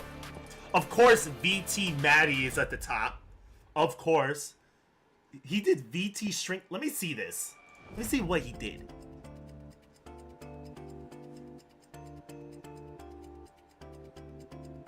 It's loading up right now. I want to see his last exercise. Yo, y'all be surprised. Like, you can read people that play this game down to the details. You can see the last activity they did, how they performed, how that person performed compared to you in a particular exercise. It is crazy. You can, its game is literally set up that you can compare yourself to your friends and other like professionals. It's insane.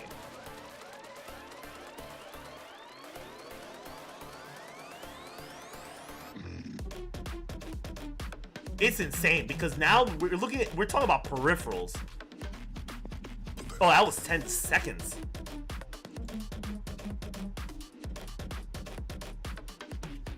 And you can even look at their settings. Yo, I love how his refresh rate is at 360. That is insane refresh rates.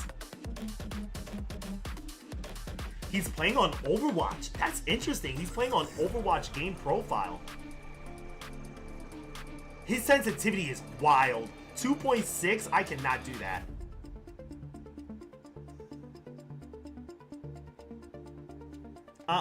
Not me. Not me.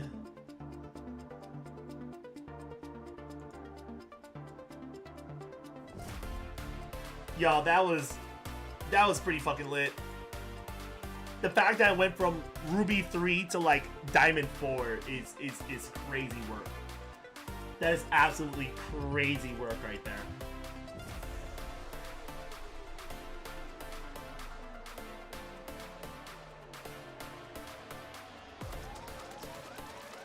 Oh, let me see something.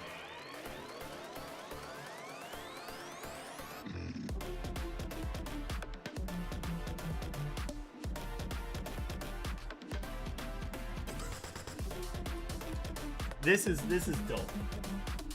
This is really dope. Like we definitely kicked ass. We kicked ass tonight. Tracking and switching is on Diamond. I just need to get flicking up there too now. And I'm almost there. It's just grid flick that I have to do. Where am I in my battle pass? Wait, that's it? I'm only there? Wait, really? Earn XP by playing any task in Aim Labs to unlock rewards and upgrade to the premium pass for double the fun. Yo, I've been playing this for a hot minute. I'm only at 2. Are you serious? Hello? Yo, what is wrong with this game, bro?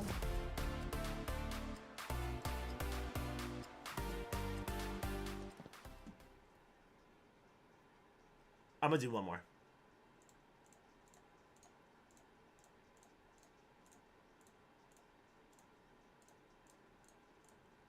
I am really inaccurate. Yo, I put my all into that previous exercise. Oh, man.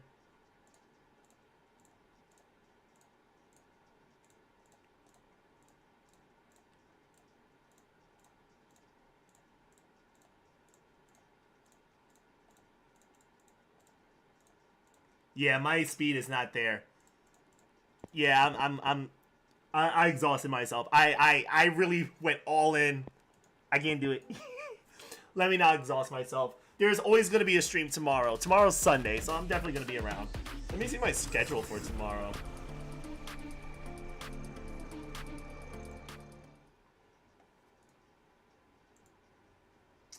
That's not back now. Let me see something.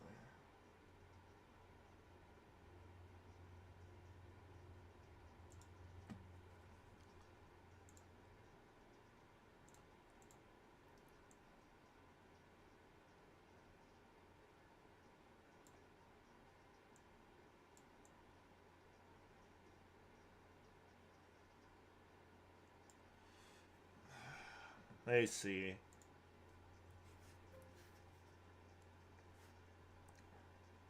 Trying to see when I work tomorrow, because I want to make this video about the PlayStation outage. We're gonna talk more about that and my opinion on the whole thing, because oh my god, PlayStation users were going through it the past few days. Well, the past day or two. Yeah, I come into work at 10:30 on a Sunday. Yeah. Alrighty. Yo, that about wraps it. I think I'm done for the night. Yo, Charles, keep doing what you're doing, man. If you ever want to hit me up, I'm in the Discord. You already know. For those that are here, thank you so much for tuning in. Y'all been awesome. Y'all been great. Don't forget to follow if you haven't already, if you forgot, if you've been caught up in the moment. A lot of help would definitely be greatly appreciated there. I want to thank y'all for just being a part of this. Being part of this greatness that you're seeing here. But I am going to pass y'all on to Cassie L. Nelson. Really dope dude. I recently collaborated with him on Supermarket Together just yesterday. He's really dope. He's actually a really funny dude. Let me see this. And also, keep in mind, I am doing a YouTube video tomorrow for the PlayStation, so keep a lookout for that. I'm going to have that posted by like 12 o'clock in the afternoon. Or at least I hope. I'm going to try to make like a quick, short video on the whole thing. Because there isn't much to talk about. It's just kind of weird.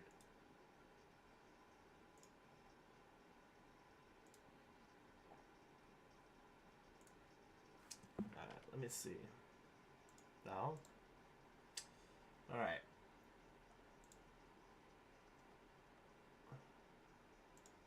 Alrighty. Alright, y'all. I'm passing y'all off to Cassie. He's currently playing Power World right now. Yeah, he's playing Power World right now. Okay. Alright, y'all. Alright, everybody. Make sure you give Cassie L. Nelson just as much love that y'all have given me. I will see you guys tomorrow on Sunday, 9 o'clock Eastern State Time. I will catch y'all later. Deuces. I actually need to put some ice on this. I definitely need to put some ice on my arm because, Jesus. Take care, y'all. Peace.